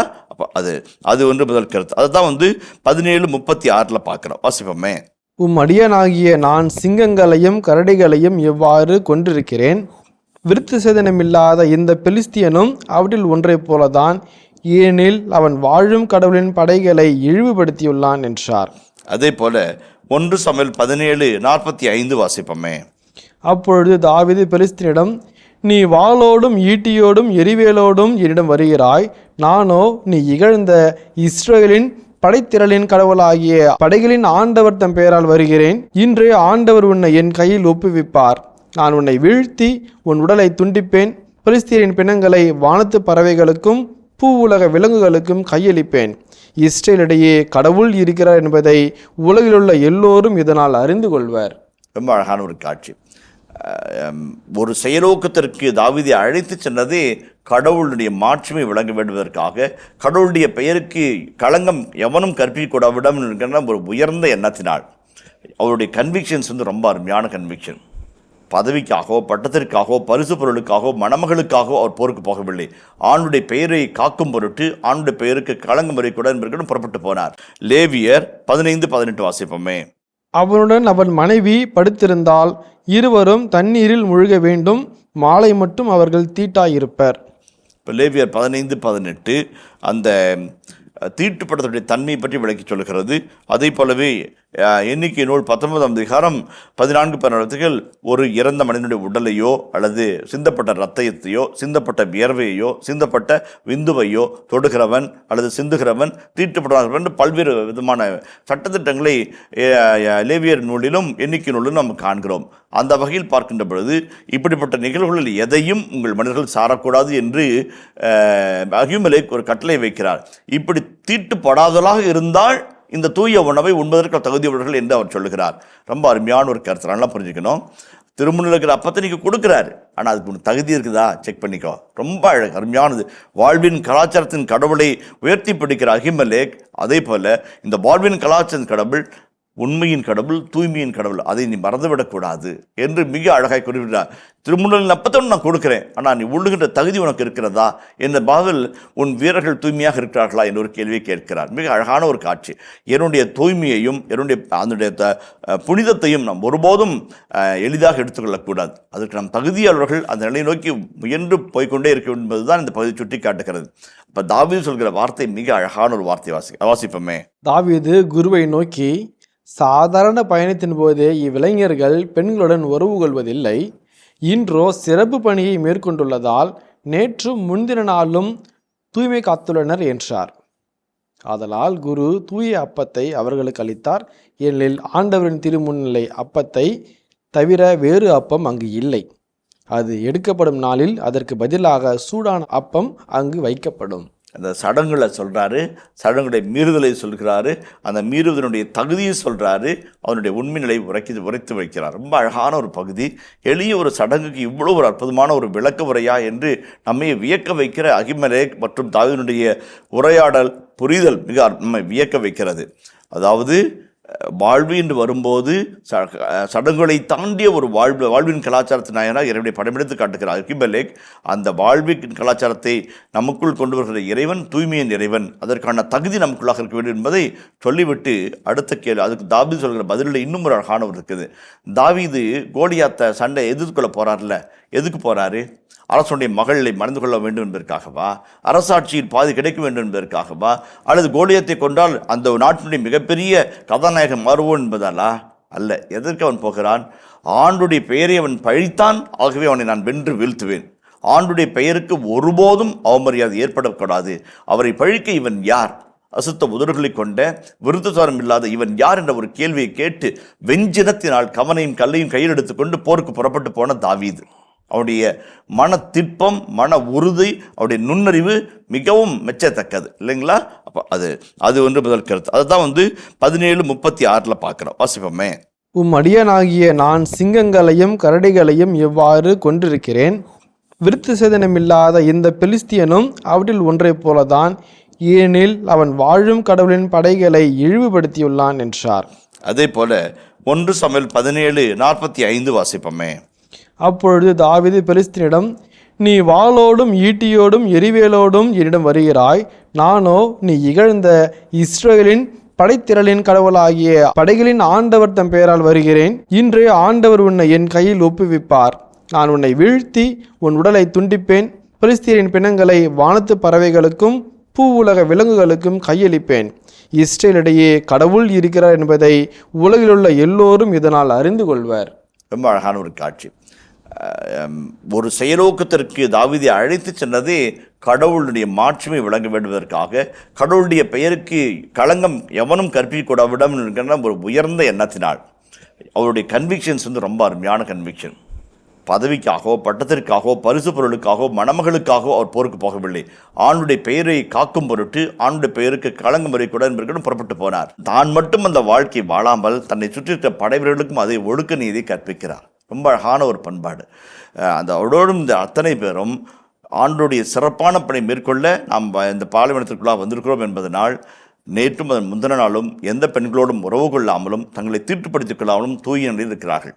ரொம்ப அதாவது அன்பினுடைய தன்மை பற்றி அன்னை தெரசா சொல்லும்போது மிக அழகாக சொல்வார். நீங்கள் அன்பாய் இருந்து ஒருவரை அன்பு செய்கிறீர்கள் என்று சொன்னால் அவரும் அன்பாய் மாறுவார். உங்களுடைய அன்பு அவரை அன்பின் பிம்பமாக மாற்றும் என்று சொல்வார்.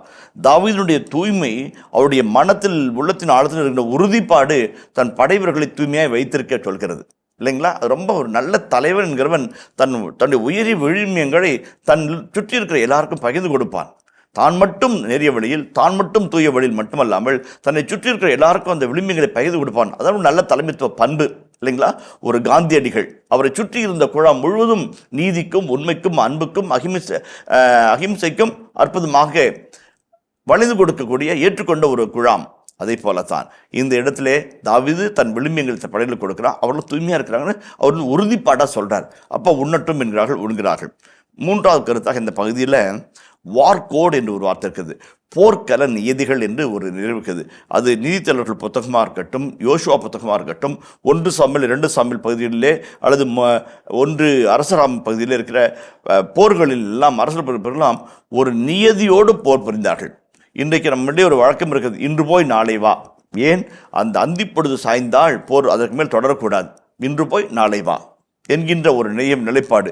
எதிராளி நிராயுதபாதனையாக இருந்து உன்னிடம் முழு ஆயுதம் இருக்கும்போது அவனை நிலைக்குலைய செய்யும்போது தாக்கக்கூடாது. அது ஒரு போர் நியதி, போர் தர்மம்.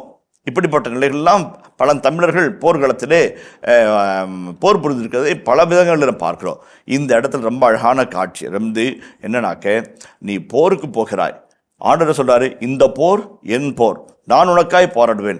ஆண்டவருடைய பெயரால் நாம் போரிட போது, ஆண்டவருடைய உடன்படிக்கையை தாங்கி போர்க்களத்தில் நாம் எதிராளியை சந்திக்கும் போது ஆண்டவரே நமக்காய் போரிடுவார் என்ற நிலையிலே நீ ஒருபோதும் ஒழுக்கத்துக்கு மாறாக, தூய்மைக்கு மாறாக, புனிதத்துக்கு மாறான காரியங்களில் ஈடுபடவே கூடாது.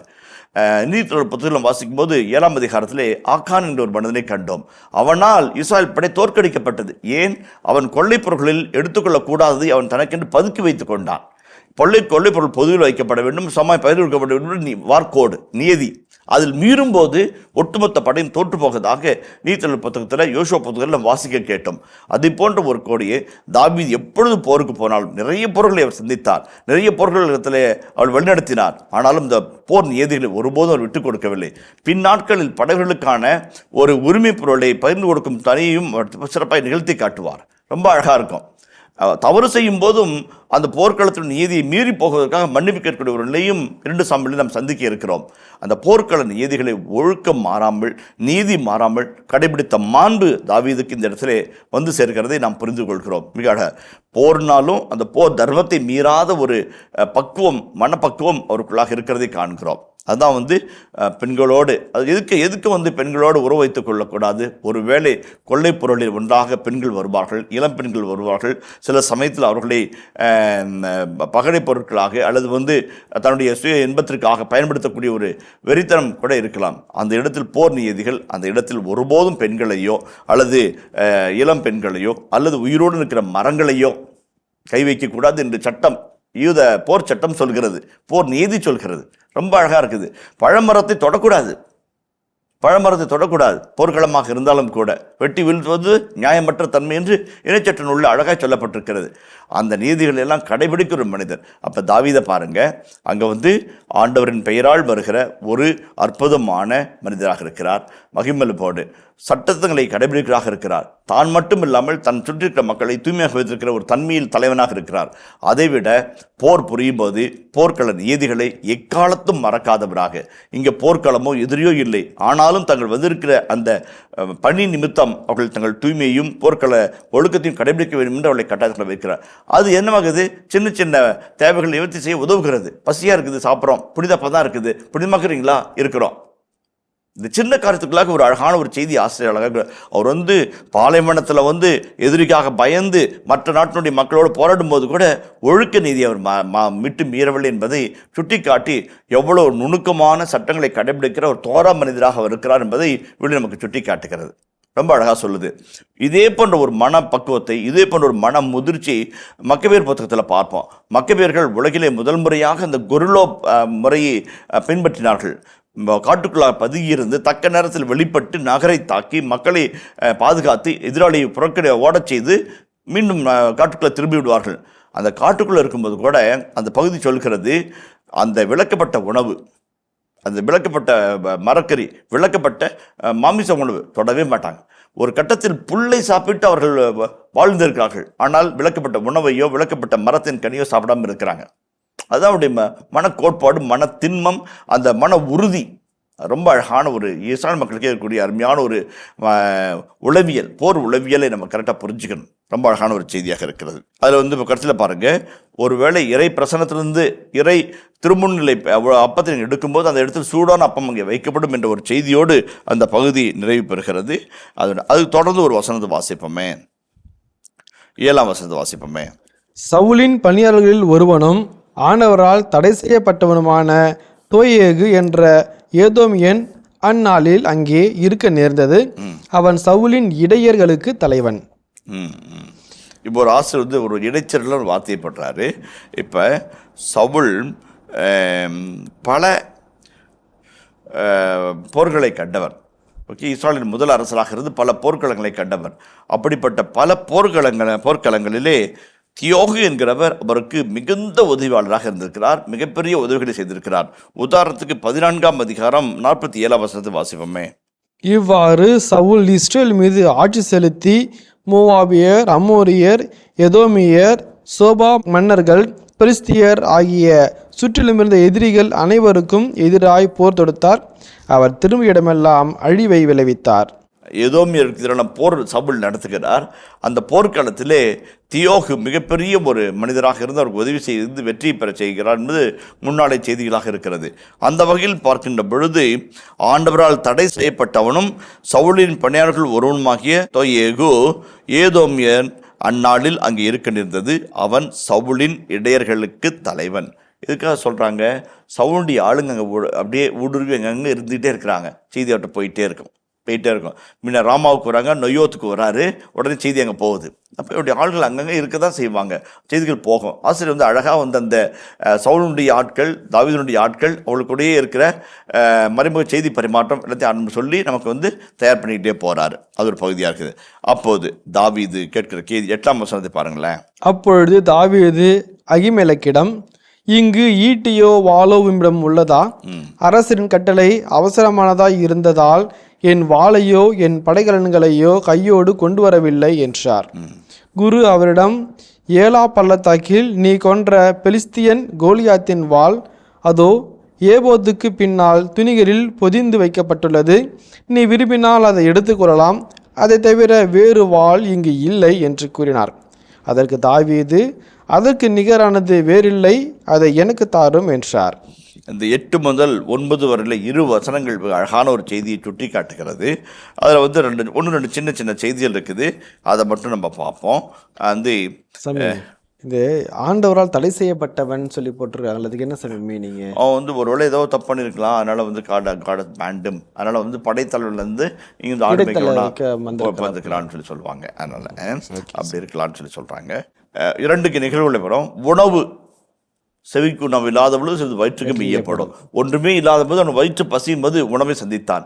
உணவை சந்தித்தவுடன் அடுத்த கட்டமாக போர்க்களத்திற்கோ போருக்கோ புறப்பட்டுகிற ஆயுதம் இங்கே ஏதாவது இருக்கிறதா என்று தாவீது தேடுகிறார். உணவும் போர்க்களனும் தருகிறவர்கள் மிகுந்த பரோபகாரிகள், உபகாரிகள் என்று பல ஏற்பாட்டில் நம்ம பல இடத்துல காண்கிறோம். உணவு கொடுக்குறாங்க, அதே போல் ஆயுதம் தாங்கி ஆயுதத்தை கொடுத்து முன்னை பலப்படுத்துகிறதும் அந்த ஒரு அழகான காட்சி. அந்த வகையில் பார்க்கும்போது கோலியாத்தினுடைய வாள் இங்கே இருக்கிறது. கோலியாத்து ஏலா பள்ளத்தாக்கில் தாக்கி கொன்ற கோலியாத்தினுடைய வாளை நீங்கள் கடவுளுக்கு அர்ப்பணமாக கொடுத்துட்டீங்க. அப்போ தாவீது கொடுத்தார், கடவுளுக்கு அர்ப்பணமாக கொடுத்தார். லேவியர் 27:14 வாசிங்களேன். ஒருவன் நேர்ச்சியாக தன் இல்லத்தை ஆண்டவருக்கு நேர்ந்து கொண்டால் குரு அதன் தரத்தின் உயர்வு தாழ்வை மதிப்பிடுவான். அவன் மதிப்பீட்டே அதன் மதிப்பு ஆகும். அதன் உடைமையாளர் அந்த வீட்டை மீட்க விரும்பினால் மதிப்பு பணத்துடன் 1/5 மிகுதியாக செலுத்த வேண்டும். அது மீண்டும் அவனுடையது ஆகும். ஓகே, இப்போ மீட்புக்காக வைக்கப்பட்டிருக்கிற ஒரு பொருள் மீட்கப்பட வேண்டும் என்றால் மீட்புக்கான ஈட்டுத் தொகையை கொடுத்து அதை மீட்டுக்கொள்ள வேண்டும் என்ற ஒரு செய்தி அங்கே வருகிறது. தாவீது கோலியாத்தை கொண்டவுடன் அந்த கொன்ற வாளை கடவுளுக்கு அர்ப்பணமாக அரசனுடைய வழிபாட்டு தலத்தில் காணிக்கையாக கொடுத்துட்டான். இப்போ இஸ் ரீக்ளைமிங் இட். இங்கே ஏதாவது ஈட்டியோ அல்லது வாளோ இருக்கிறதா என்று கேட்கின்ற பொழுது அப்போ அகிமெலேக்கு அழகாக சொல்வார், நீ அர்ப்பணிச்சிய அந்த டெடிகேட்டட் ஸ்வோர்டு அர்ப்பண வாள் இங்கே இருக்கிறது, அதை பத்திரமாக ஏபோதினால் சுற்றி, ஏபோது என்பது திருவுடை, அரச குருத்த திருவுடை, அந்த திருவுடையில் பொதிந்து பத்திரமாக வைத்திருக்கிறேன். அதான் அவர் ஆசிரியர் அழகாக சொல்வார். 9ஆம் வசனத்தில் வாசிங்களேன். குரு அவரிடம், ஏலா பள்ளத்தாக்கில் நீ கொன்ற பெலிஸ்தியன் கோலியாத்தின் வாள் அதோ ஏபோதுக்கு பின்னால் துணிகளிலால் பொதிந்து வைக்கப்பட்டுள்ளது. நீ விரும்பினால் அதை எடுத்துக்கொள்ளலாம். அதை தவிர வேறு வாள் இங்கு இல்லை என்று கூறினார். அதை தவிர வேறு வாள் இல்லாத நிலையில் கோலியாத்துடைய வாளை போன்ற ஒரு சிறந்த ஆயுதம் இல்லை. அவன் அறிவில் மிகுந்தவன், ஆயுத பலத்தில் வல்லவன், அதே பத்தில் உடல் பலத்திலும் மனபலத்திலும் வல்லவன். அவனை வென்றேன். அவனுடைய வலிமையான ஆயுதத்தை போல ஒரு இல்லை. இப்போ ஒரு காரணம் பாருங்களேன், ஒரு அழகான ஒரு காட்சி. ஒரு 2 அதிகாரங்களுக்கு முன்பாக சவுல் தன்னுடைய ஆயுதத்தை, தன்னுடைய படைக்கலர்களை தாவீது கொடுத்து போட்டுக்கோன்னு சொன்னார். அப்போ வேணான்னாரு. யோனத்தான் கொடுக்கும்போது வாங்கிக்கிட்டாரு. அந்த இடத்துல போர் வேணான்னாரு, படைக்கலர்கள் வேணான்னாரு, அவருடைய அரச திருவுடை வேணான்னாரு. யோனத்தான் கொடுக்கும்போது வாங்கிக்கிட்டாரு. இப்போ எல்லாத்தையும் பெற்றுக்கொள்கிறார். விதைக்கு ஒரு காலம் உண்டு, அறுக்க ஒரு காலம் உண்டு, சேர்க்க ஒரு காலம் உண்டு, சிதறடிக்க ஒரு காலம் உண்டு. தாவீது தக்க காலம் வந்து விட்டதை கணிக்கிறார். அப்போ ஆயுதம் தாவீதில்லை. ஏன்னா நான் அப்போ சந்தித்தது ஒற்றைக்கு ஒற்றையாக ஆண்டவரின் பெயரால் கோலியாத்தை. இப்போ ஒற்றைக்கு ஒருவனாய் மாபெரும் பெடையை சிந்திக்க வேண்டும், பல நாட்டுப்படை சிந்திக்க வேண்டும். அதற்கான ஆயுத பலத்தை நான் திரட்டிக்கொள்ள வேண்டும். ரொம்ப அழகான ஒரு செய்தியாக இருக்கிறது. காலத்தை கணிக்க நல்ல தலைவன். இந்த காலத்திற்கு இது தேவை, இந்த காலத்தில் இதை செய்ய வேண்டும் என்கின்ற ஒரு நிலைப்பாட்டை எடுக்கிறவன் உண்மையான தலைவன். ரொம்ப அழகா நெப்போலியன் மட்டும் குளிர்காலத்தில் படையெடுக்கக்கூடாது என்கின்ற சித்தாந்தத்தை அவன் உணர்ந்திருந்தால் அவன் இன்னும் பல ஆண்டுகள் முடிசூடா மன்னனாக பிரான்ஸ் நாட்டை ஆண்டிருப்பான். தவறான முடிவுகள், சரியான நேரத்தில் முடிவெடுக்காத தன்மை, இவைகளெல்லாம் தலைமைத்துவ குளறுபடிகள். அழகான ஒரு கணிப்பு. போர்க்கள வாள் கொடுக்கப்பட்ட பொழுது வேண்டாம் என்று சொன்னவன், திருவுடை கொடுக்கப்பட்ட பொழுது வேண்டாம் என்று சொன்னவன், நண்பன் கொடுத்த பொழுது அவன் ஏற்றுக்கொள்கிறான். நண்பனுக்காக அல்ல, தக்க காலம் வந்துவிட்டது என்பதனால். அதே போல இந்த இடத்தில் சவுல் கொடுத்த ஆயுதங்களை வேண்டாம் என்று உதறி தள்ளியவன் இருக்கிறதா என்று கேட்டு அவன் பெற்றுக்கொள்கிறான். எதை குறித்து காட்டுகிறது? ஒரு காலத்தை கடந்தோம், மறு காலத்திற்கு அடுத்து போகிறோம், அடுத்த காலகட்டத்துக்கு தேவையான அத்தனையும் நமக்குள்ளே சேர்த்துக்கொள்வோம். மிக முக்கியமான ஒரு செய்தியாக இது அமைக்கிறது. நல்ல தலைவன் போர்க்களத்திற்கு போகும் முன்பாய் பயிற்சியும் போர்க்களத்துக்கான ஆயுதத்தையும் சுமந்து சொல்லவில்லை என்றால் எந்த போர்க்களத்தில் அவன் வெல்வான்? தாவீதை பாருங்க, தனக்கு முன்பாக இருக்கிற பல போர்க்களங்களை அவன் உணர்கிறான், தனக்கு முன்பாக இருக்கிற பல எதிரிகளை காணுகிறான், தன்னை பலப்படுத்திக் கொள்கிறான். ரொம்ப முக்கியம், ரொம்ப முக்கியம். இது நம்ம கரெக்டாக புரிஞ்சுக்கிட்டோம் அப்படின்னம்னாக்க நம்முடைய வாழ்வு நியதிகளை நம்ம சரியாக புரிஞ்சிக்க முடியும்.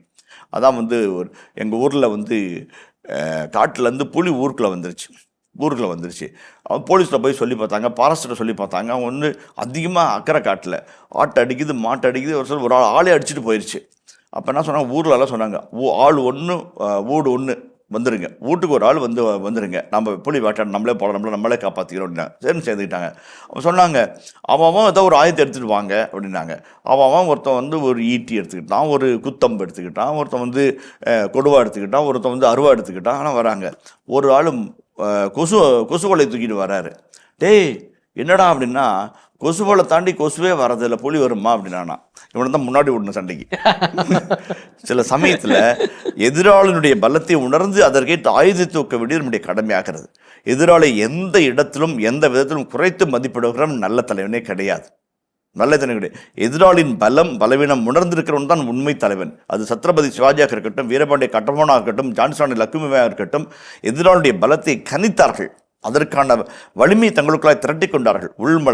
உடல் வலிமை, மன வலிமை, பட வலிமை தேர்த்துக்கொண்டு எதிராளை சிந்தித்தார்கள், வெற்றி பெற்றார்கள். அதுதான் வாழ்வுடைய நியதியும் கூட.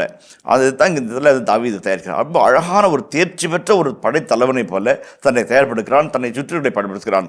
மன தூய்மை, உடல் வலிமை மற்றும் ஆயுத வலிமை அத்தனையும் செய்து ஒரு போருக்கு அவன் புறப்பட்டு போகிறான். அதான் இந்த செய்தியாக நம்ம பார்க்குறோம்.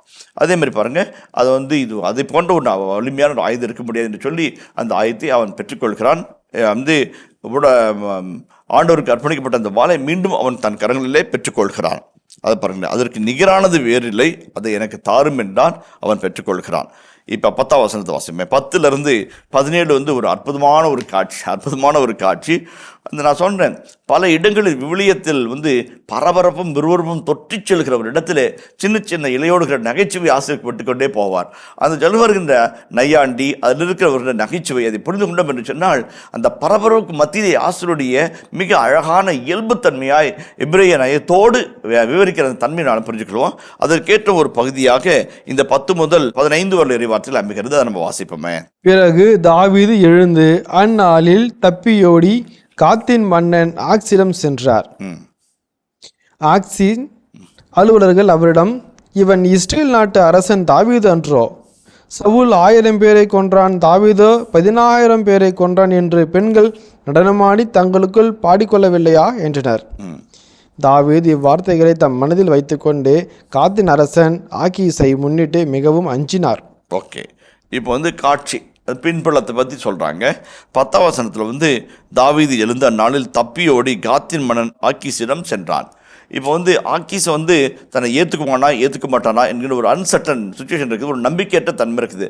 என்னவா இருந்தாலும் பார்த்துக்கலாம், இந்த இருந்து தப்பி இங்கே இந்த பக்கம் திரும்பி பார்த்தா சவுல் படைகளும், இந்த முன்னாடி பார்த்தோம்னாக்க பிலிஸ்தர்களை படை, சவுலை விட பிலிஸ்தர்கள் படை பரவாயில்லாம், இதை ஃபர்ஸ்ட் இப்போதைக்கு இதை சமாளிப்போம், அப்புறம் அதை சமாளிப்போம் என்று அவன் ஆக்கீஸிடம் தப்பி ஓடுகிறான். அப்போ என்னன்னா, இந்த பட்டக்காலில் படும் கெட்டக்கூடிய கெடும் என்பது போல தொடர்ந்து வருகிற துன்பங்கள் அவனை வதைக்கிறது. என்ன சொல்கிறாங்க, டே இங்கே வரான் பாருவா, யார்? அந்த புலிசர்களாகிய நமது தலைவனாகிய கோலியத்தை கொன்றவன் தானே, இவன் வச்சு தானே பாடினாங்க. என்ன பாடினாங்க? சவுல் 1000 பேரை கொண்டான், தாவீது 10,000 பேரை கொண்டான்னு பாடினாங்க. அந்த ஹீரோவா இது என்று கேட்கிறார். 2 வகையான செய்திகளை இந்த வசனம் நமக்கு சுட்டி காட்டுகிறது. ஒன்று, அரச கோலக்குள்ள நபராக அரசுடைய மருமகனாக தாவீது அள்ளலுட்டு நாடோடி தெரிகிற ஒரு காட்சியை சுட்டி காட்டுகிறது முதலாவது. 2வது, அந்நாட்களிலேயே தாவீது வாழ்ந்த நாட்களிலேயே மகளிர் குழாம் மத்தியிலும் மற்றவருடைய மத்தியிலும் பாடலாய் வெடிக்கப்பட்ட பாடலின் நாயகனாக இருந்திருக்கிறான் என்பதையும் சுட்டி காட்டுகிறது. ரெண்டையும் ஒரே கல் அடிக்கிறார்.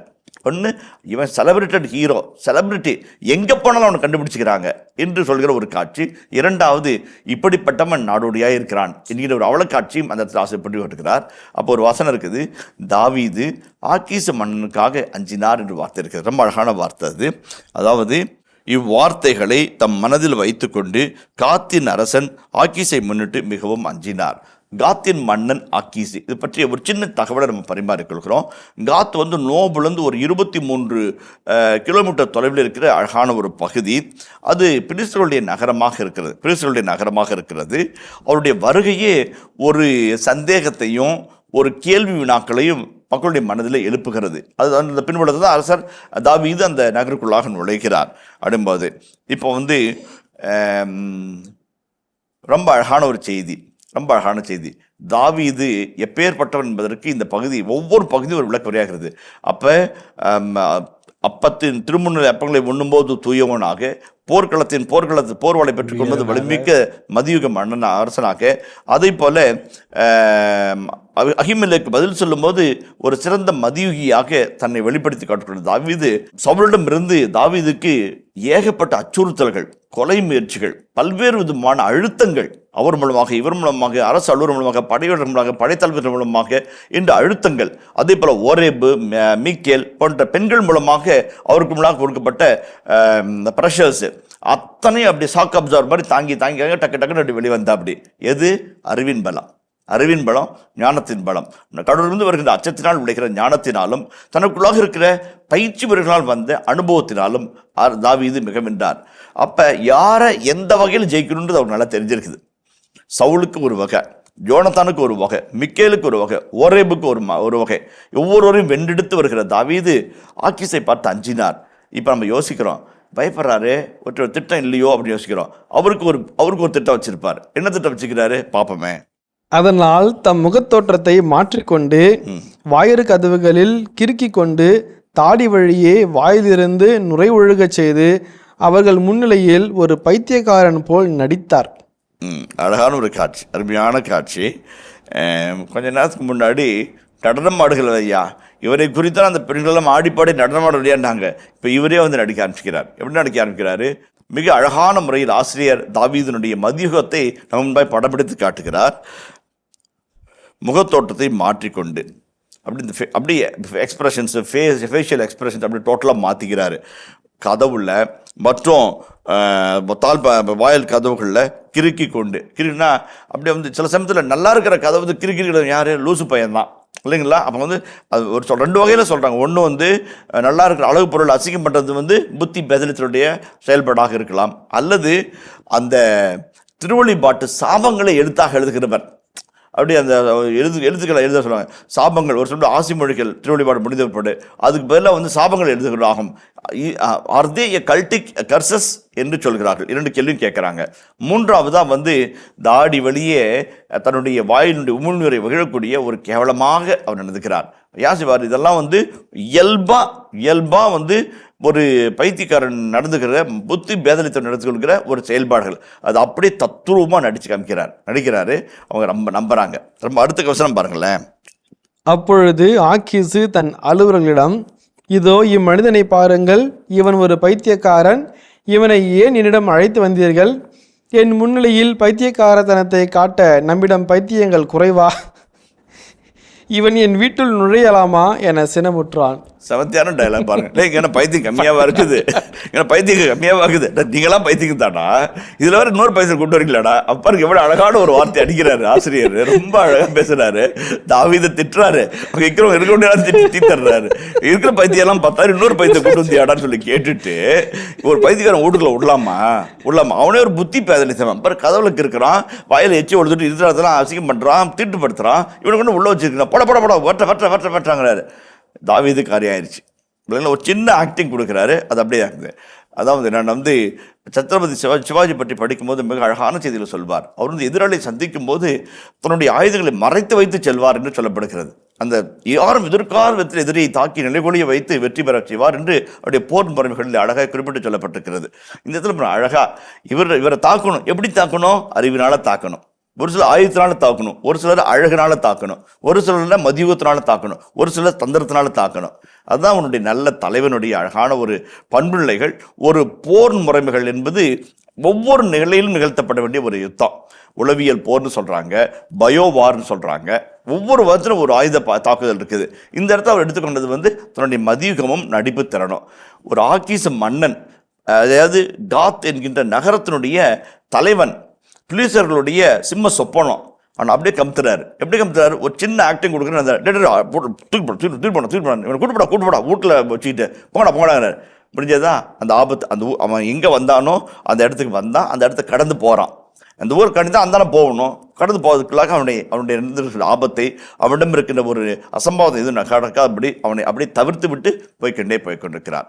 ஒரு திரைப்படத்தில் ஒரு காட்சி இருக்கும். எதிராளியை எப்படி மேற்கொள்வது என்பதற்கு அந்த ஆசிரியர் அழகாக ஒரு வசனத்தை வைத்திருக்கிறார். அதாவது நேருக்கு நேர் தாக்குவது ஒரு யுக்தி, அல்லது அந்த வருகின்ற பிரச்சனையை திசை திருப்பி விடுவது இன்னொரு யுக்தி. ரொம்ப இப்போ ஆக்ரோஷம் உன்னை நோக்கி சீறி வருகின்ற அந்த சிறுத்தையை இன்னொரு பக்கம் கவனத்திற்கு விட்டால் அது அங்கே தாக்க போயிடும். இவர் அடுத்த வேலையை பார்க்கலாம். ரொம்ப அழகான ஒரு காட்சி வசனமாக அதை நான் பார்க்கிறேன். அந்த வகையில் காத்தருடைய அரசனுடைய ஆக்கீஸை போரினாலோ போர் ஆயுதங்களினாலோ படை வியூகம் வைத்து தாக்கியோ வெல்ல முடியாது என்பதை உணர்ந்த தாவீது ஒரு சின்ன நடிப்பின் மூலமாக அவரை தவிர்த்து விட்டு அடுத்த பகுதி கடந்து போகிறார். பைனே என்கின்ற உலக புகழ்பெற்ற விவிலிய விளக்கு உரையாளர் சொல்லும்போது, தாடி வழியே வழிந்தோடும் உமிழ்நீரை கொண்டிருந்த தாவீது பைத்தியம் போல் தோன்றுகிறார் என்று குறிப்பிட்டு சொல்லிவிட்டு அவர் அழகாக ஒரு வார்த்தை சேர்த்துவார். அன்றைய காலகட்டங்களில் கிமு 900, 910 உள்ளிட்ட ஆண்டுகளிலே தாடி என்பது ஆண்மைக்கான அழகாக இருந்தது. வீரன், தலைவன், அரசர்களாம் தாடி வைத்திருந்தார்கள் என்று குறிப்பிட்டு அவர் சொல்லுவார். அந்த வகையில் பார்க்கும்போது அழகான அந்த தாடியின் வழியே உமிழ்நீர் விடும்போது உண்மையிலேயே பைத்தியமாக தான் இருக்கணும் என்ற ஒரு இயல்பு நிலையை அவர் சுட்டி காட்டுவதாக அவர் குறிப்பிட்டு காட்டுகிறார் பைனே.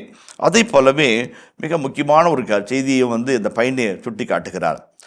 நல்லா இருக்கிறவன் பைத்தியமாக நடிக்கிறான், பைத்தியமாக இருக்கிறவன் நல்லா மாதிரி நடிக்கிறான் என்ற ஒரு இரு காட்சி அந்த ஆசிரியத்தில் வைக்கிறார் என்று பைனே அழகாய் ஒப்பிட்டு சொல்கிறார்.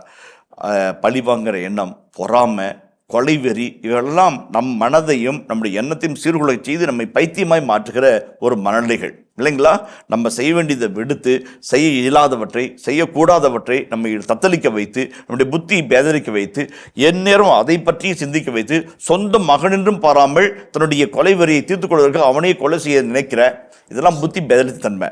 அது அவன் நல்லா இருக்கிற மாதிரி இருந்தாலும் அவன் பைத்தியம் பிடிச்சவங்க மாதிரி இருக்கிறான். யாரு? சவுல். இங்க தாவீது பைத்தியம் பிடிச்ச மாதிரி இருக்கிறார். உண்மையாகவே அவருக்கு எந்த ஒருமே இல்லை, ஆனால் பைத்தியம் பிடிச்ச போல் நடிக்கிறார். அங்கே பைத்தியம் பிடிச்சவர் நல்லா இருக்கிற போல் நடிக்கிறார், இங்கே நல்லா இருக்கிற பைத்தியம் பிடிச்ச போல் நடிக்கிறார் என்று எதிரும் புதிருமாக வைத்து ஆசிரியர் அந்த பகுதியை அழகாய் நிறைவு செய்கிறார். யார் பைத்தியம் என்ற ஒரு கேள்வியோடு அந்த பகுதி நிறைவு செய்கிறது. விடைகள் நமக்கு தெரியும். அடுத்த பகுதி நாம் கடந்து போக அழைக்கப்படுகிறோம். அதே போலவே இன்னும் ஒரு செய்தியை மிக அழகான செய்தியை குறிப்பிட்டு காட்டுகிறார். பழைய ஏற்பாட்டில் அப்ரஹாம் மற்றும் ஈசாக்கு என்பவர்கள் அந்நிய நாட்டில் இருக்கின்ற பொழுது மற்ற நாட்டின் அரசுகளின் தயவுக்காய் காத்திருந்தார்கள். உதாரணத்துக்கு பாருங்களேன், தொடக்க நூல் 20:2 வாசிப்போமே. அப்பொழுது ஆபிரகாம் தம் மனைவி சாராவை தம் சகோதரி என்று சொல்லி கொண்டமையால் கெரார் மன்னனாகிய அபிமெலேக்கு ஆள் அனுப்பி அவரை அழைத்து வர செய்தான். கெரார் மன்னனாகிய அபிமெலேக்குக்கு அஞ்சி அப்ரஹாம் தன் மனைவி சகோதரின்னு சொல்லி அவன் கண்களில் தயவு கிடைக்காதா என்று தன்னை தற்காத்துக் கொள்ள நினைக்கிறார். அதை போலவே 26:7 வாசிங்களேன். அங்குள்ளவர்கள் அவர் மனைவியை பற்றி அவரிடம் கேட்டபொழுது அவள் என் சகோதரி என்றார். ஏனெனில் ரெபேக்கா பார்வைக்கு அழகுள்ளவராய் இருந்ததால் அவ்விடத்து மனிதர் தம்மை கொல்வார்கள் என்று நினைத்து அவன் மனைவி என்று சொல்ல அஞ்சினான். பாருங்க, அப்ரஹாம் ஈசாக்கும் தன் தந்தையை போலவே மாற்றான் மன்னனுடைய முன்பாக தன் மனைவியை சகோதரி என்று சொல்லி அவருடைய கண்களில் இருக்கிற கோபத்தில் இருந்தும் தீமையிலிருந்தும் தன்னை தப்பித்துக் கொள்ள நினைக்கிறார். தாவீது ஆக்கீசு மன்னனுடைய கண்களில் தயவு கிடைக்க வேண்டும் என்பதற்காக, அவனுடைய கோபத்தில் தப்பிக்க வேண்டும் என்பதற்காக தன்னை பைத்தியம் போல் நடித்துக் கொள்கிறார். இப்படி அந்நிய நாட்டில் இருக்கின்ற பொழுது மற்ற அரசுடைய தயவு நமக்கு கிடைக்க வேண்டும் என்பதற்காக அப்ரஹாமின் வரிசையிலே ஈசாக்கின் வரிசையிலே தாவீதும் சென்று சேர்க்கிறார் என்று ஆசிரியர் அழகாய் ஒப்புமையாக சொல்லி இந்த பகுதியை நாம் நிறைவு செய்கிறோம். 1 சாமுவேல் 21 ஒரு சில வாழ்வியல் நிகழ்வுகளை மிக தெளிவாய் நமக்கு சுட்டி காட்டுகிறதாக நான் உணர்கிறேன். முதலாவது, விதைக்க ஒரு காலம், அறுக்க ஒரு காலம், சேர்க்க ஒரு காலம், சிதறடிக்க ஒரு காலம், அழ ஒரு காலம், மகிழ்ந்திருக்க ஒரு காலம் என்று சபை உரையாளர் ஒவ்வொரு காலத்திற்கும் உண்டான காலத்தை சுட்டி காட்டுகிறார். அந்தந்த காலத்திற்கு ஏற்ப நம்மை தயாரிக்காவிட்டால் நம்முடைய வாழ்நிலை பாதிக்கப்படும், நம்மை சுற்றி இருக்கிறவர்கள் பாதிக்கப்படுவார்கள், வெற்றி நம்மை சேராது. இது வாழ்வியல் பாதம். பெண்களை பற்றி பேசும்போது சீராக்கி ஞானநூல் சொல்கிறது, ஞானமுள்ள பெண் மழைக்காலத்திற்கு தேவையானதை கோடை காலத்திலே சேமித்து வைப்பாள் என்று சொல்கிறது. அது முன்மதி, நுண்ணறிவு, வரும் முன் காப்போம் என்கின்ற ஞானத்தின் திட்டம். வாழ்வுக்கும் அதுதான், வீட்டுக்கும் அதுதான், போர்க்களத்திற்கும் அதுதான், அரச குலத்திற்கும் அதுதான் என்பதை இந்த பகுதி அழகாய் சுட்டி காட்டுகிறது. அரசவையில் அறுசுவை உண்டு, அரசனோடு அரியாசனத்திற்கு சரியாசனம் அமர்ந்து வாழ்ந்த தாவீது துரத்தப்படுகிறார். உயிரை கையில் பிடித்து கொண்டு ஊர் ஊராய் நாடு ஊராய் அடைந்து திரிகிறார். ஒரு இடத்தில் கையேந்துகிறார், இன்னொரு இடத்தில் பைத்தியம் போல் நடிக்கிறார். அந்த சூழலுக்கு ஏற்ப அவரை தன்னை மாற்றி வாழும் வழியகைந்து வாழ நினைக்கிறார். வாழ நினைத்தால் வாழலாம் என்று சொல்வார்கள். இந்த இடத்திலே எந்த விதத்திலும் எந்த நிலையிலும் நாம் நம்பிக்கை இழந்துவிடக்கூடாது என்பது. ஓடுவேன் என்பது நம்பிக்கை, விழுந்தாலும் ஓடுவேன் என்பது தன்னம்பிக்கை. விழுந்தாலும் எழுந்து ஓடுவேன் என்பது எவ்வளவு பெரிய தன்னம்பிக்கை. அதுதான் நம்மை வாழ வைக்கும். இறைவன் மீது நம்பிக்கை வைத்து இறைவனால் அழைக்கப்பட்டு அபிஷேகம் செய்யப்பட்ட தாவீது தொடர்ந்து வருகின்ற தோல்விகளினால், தொடர்ந்து வருகிற அச்சுறுத்தல்களினால் துவண்டு போகாமல் ஒவ்வொரு நிலைக்கும் ஏற்ப தன்னை தயாரித்துக் கொள்கிறார். அந்த நிலையை சந்திப்பதற்கான வலிமையையும் அந்த நிலையை சந்திப்பதற்கான சூழலையும் உருவாக்கி கொள்கிறார். அதுதான் வாழ்க்கையின் யதார்த்த பாடம். நம்மை வருகின்ற சவாலுக்கும் வருகின்ற சோதனைக்கும் தயாரிக்காவிட்டால் வீழ்ந்து போவோம். அது மிக முக்கியமான ஒரு பாடம் என்பதை தாவீது நமக்கு சுட்டி காட்டுகிறார். இரண்டாவது, சில சமயத்தில் கற்கை நன்றே பிச்சை புகனும் கற்கை நன்றே என்று சொல்வார்கள். கற்றுக்கொள்ள வேண்டிய நிலை வந்தால், கற்றுக்க வேண்டும் என்ற எண்ணம் இருந்தால் பிச்சை எடுத்தாவது நாம் கற்றுக்கொள்ள வேண்டும் என்பது நம்முடைய முன்னோர்கள் நமக்கு சொல்லித்தந்த அழகான வாழ்வியல் பாடம். தாவீது அரசன், கோலியாத்தை ஒற்றை கண்ணில் வீழ்த்தியவன், சவுல் 1000 பேரை கொண்டார், இவர் 10,000 பேர் கொண்டார் என்று பெயர் பெற்ற ஒரு மன்னன். ஆனால் அவன் உணவுக்காய் கையேந்து நிற்கிறான். அகிமெலேக்கை பார்த்து, இங்கே உண்பதற்கு 2-3 அப்பங்கள் இருக்கிறதா, இல்லை வேறு ஏதேனும் இருக்கிறதா, ஏதாவது இருக்கிறதா என்று கேட்கிற ஒரு இயல்பு நிலைக்குள்ளாக வருகிறான். மிக முக்கியமான ஒரு காட்சி அது, மிக அருமையான ஒரு காட்சி அது. அரசன் கையேந்தி இருக்கிற, அரச மருமகன் கையேந்தி இருக்கிற, அரச குடும்பத்தை சார்ந்தவர் கையேந்தி இருக்கிற ஒரு நிலையை நாம் காண்கிறோம். தாவீது தன் அரசவையை விட்டு, அரச குடும்பத்து உறவுகளை விட்டு, தன்னுடைய அரச நிலையை விட்டு ஊராக நாடு நாடாக ஓட வேண்டியிருக்கிறது. ஆனால் ஒருபோதும் தன் ஆண்டவர் மீது கொண்டிருந்த பார்வையை அவர் தவிர்க்கவே இல்லை. பவுலடிகளார் சொல்லும்போது சொல்வார், fix your eyes on Jesus. உங்கள் கண்களை இயேசு மீது பதிய வையுங்கள், தொடர்ந்து ஓடிக்கொண்டே இருங்கள். எதை சொன்னாலும், எதை செய்தாலும், எங்க போராடினாலும், எப்படிப்பட்ட இக்கடு வந்தாலும் அவர் மீது வைக்கிற பார்வையை எடுத்து விடாதீர்கள் என்று அழகான ஒரு அறிவுரையை சொல்வார். தாவீது கூட அப்படித்தான். ஆண்டு மீது வைத்த பார்வையை அவர் நிலைகுறையவில்லை. ஒரு சின்ன நிகழ்ச்சி ஒன்று நினைவுக்குள்ளா வருகிறது. உசைன் போல்ட், இந்த பிரபஞ்சத்தின் மிக வேகமான ஓட்டப்பந்தய வீரர், தொடக்க காலத்தில் அவர் பெற்றது என்னவோ வெண்கலப் பதக்கமும் வெள்ளி பதக்கம் மட்டும்தான். சோர்ந்து போனார். தன்னுடைய பயிற்சியாளரிடம் கேட்டார், சார் எவ்வளோ பயிற்சி செய்கிறேன், எவ்வளோ உடல் ஒருத்தல், எவ்வளவு மன வலிமை, எவ்வளவு ஃபோக்கஸ், ஆனால் நான் பரிசை வெல்ல முடியவில்லை என்று சொன்னார். அவருடைய கோச் அவருடைய ஓட்டங்களை, அவருடைய பயிற்சி, அவருடைய போட்டியில் முன்பு பங்கேற்ற போட்டியெல்லாம் சோதித்து பார்த்துவிட்டு அவரை பார்த்து கொண்டு சொன்னார், உசைன், நீ புறப்படும் போது துப்பாக்கியின் தோட்டாவை போல முழு உத்வேகத்தோடு புறப்பட்டு போகிறாய். வெற்றி இலக்கை நோக்கி நெருங்கும் போது அருகில் யாராவது இருக்கிறார் என்று இந்த பக்கம் அந்த பக்கம் பார்க்கிறாய். கவனம் சிதறுகிறது, ஓட்டம் வேகம் குறைகிறது, உனக்கு முன்பாக வேறொருவன் தங்கத்தை தட்டி செல்கிறான் என்று சொன்னார். குறைகளை உணர்ந்து கொண்ட உசைன் போல்ட் கவனத்தை எல்லைக்குட் மீது வைத்து ஓட ஆரம்பித்தார். அன்று முதல் இன்று வரை தங்கத்திற்கு பதில் மாற்றியதும் இல்லை என்பது சரித்திரத்தின் சுவடுகள் சுட்டி காட்டுகிறது. Fix your eyes on Jesus. நல்ல ஒரு தலைவன், நல்ல ஒரு வீரன் இலக்கின் மீது பார்வையை வைத்து தொடர்ந்து ஓட வேண்டும். எந்த விதத்திலும் உணர்வின் சிதறலோ அல்லது என்ன சிதறலோ, கருத்து சிதறலோ, வாழ்வியல் சிதறலோ, ஒழுக்க சிதறலோ இல்லாமல் இருந்தால் இலக்கை எளிதாக அடையலாம். தாவீது அப்படித்தான். இலக்கை நோக்கி ஓடுகிறவர், அரியாசனத்திற்கு இடம் உண்டு என்று ஆண்டவரால் உத்தரவு தரப்பட்டவர் அந்த இலக்கை நோக்கி ஓடிக்கொண்டே இருக்கிறார். அது பிச்சை எடுக்க வேண்டியதாக இருந்தாலும் சரி, அல்லது மண்டாட வேண்டியதாக இருந்தாலும் சரி, அல்லது பைத்தியம் போல் அடிக்க வேண்டியதாக இருந்தாலும் சரி, கண்கள் அவர் மீது பதிய வைத்திருக்கிறார். எந்த நிலையில் அவர் எந்த அவதாரத்தை எடுக்க வேண்டுமோ அதை எடுத்து அவர் தன்னுடைய இலக்கை நோக்கி ஓடிக்கொண்டிருக்கிறார். இளைஞர்களுக்கு ஒரு முக்கியமான பாடம். பல சமயங்களில் ஒரு சின்ன இலக்கை தொட்டவுடன் எதையோ சாதித்தது போல எல்லாவற்றையும் இழந்து விடுவோம். அதுதான் மிகப்பெரிய ஆபத்து. இந்த இலக்கு, அடுத்த இலக்கு, அடுத்த இலக்கு, அடுத்த பெரிய இலக்கு, அடுத்த மிகப்பெரிய இலக்கு என்று நாம் ஓடிக்கொண்டே இருக்கும்போது தான் வெற்றியின் பாதையில் தொடர்ந்து பயணிக்க முடியும். ஒரு சின்ன சின்ன வெற்றிகளில் நாம் தொலைந்து போனோம் என்று சொன்னால் பெரிய பரிசை நாம் பெற்றுக்கொள்ள முடியாத ஒரு ஆபத்தில் இருக்கிறோம் என்பதை நாம் உணர்ந்து கொள்ள வேண்டும். தாவீது ஒரு அற்புதமான முன்னுதாரணம். தாவீது ஒரு அற்புதமான வரையறையாக இருக்கிறார், வெற்றிக்கான வரையறையாக இருக்கிறார். தாவீதின் இன்னொரு மிகப்பெரிய வலிமை நமக்கு வாழ்வின் பாடமாக மாறுவது, தன்னை சுற்றிலும் நல்ல உறவுகளையும் நல்ல நண்பர்களையும் வைத்திருந்தார். தனக்காக எதையும் செய்யக்கூடிய நல்ல மனிதர்களை அவர் பெற்றிருந்தது மிகப்பெரிய ஒரு சாதனை, மிகப்பெரிய ஒரு பலம்.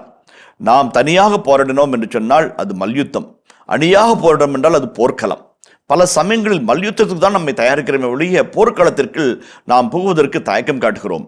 நம்மிடம் இருக்கிற எல்லோரையும் சேர்ந்து போராடுவது என்பது மிகப்பெரிய வெற்றி நமக்கு தரும். ஒரு நாட்டிற்கான, சமுதாயத்திற்கான வெற்றி என்பதை மறந்துவிடக்கூடாது. அந்த வகையில் பார்க்கின்ற பொழுது அகிமெலேக் சவுலுடைய பணியாளர், சவுலுடைய அரச திருவிளையாட்டு தளத்தினுடைய தலைவர். ஆனால் தாவீதின் மேல் நல்லெண்ணமும் நட்புறவும் கொண்டிருந்ததனால் அவர் அவரை தாங்கிக் கொள்கிறார். அவருடைய உணவு பற்றாக்குறையிலும், ஆயுத பற்றாக்குறையிலும், உறவு பற்றாக்குறையிலும் துணை நிற்கிறார்.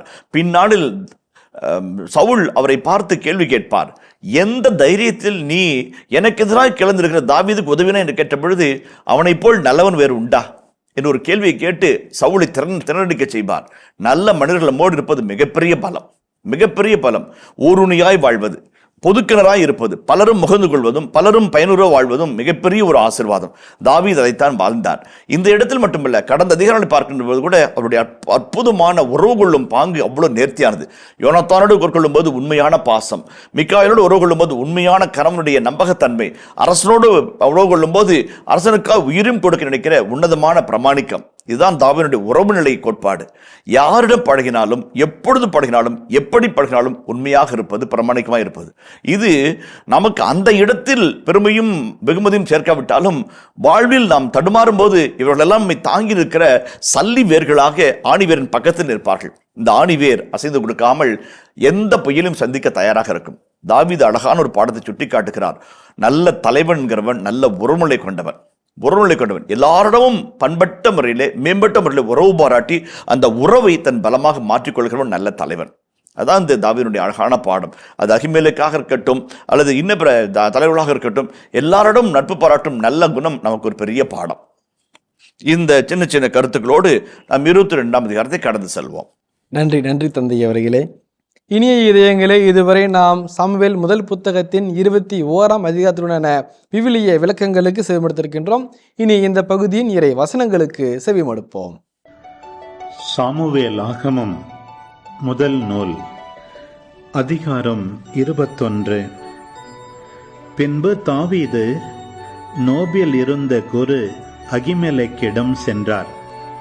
அகிமெலக்கு தாவீதை நோக்கி நடுக்கத்துடன் வந்து அவரிடம், நீ ஏன் தனியே இருக்கிறாய்? உன்னுடன் யாரும் வரவில்லையா என்றார். அதற்கு தாவீது குரு அகிமெலக்கிடம், அரசர் எனக்கு ஒரு பணியை கட்டளையிட்டுள்ளார்.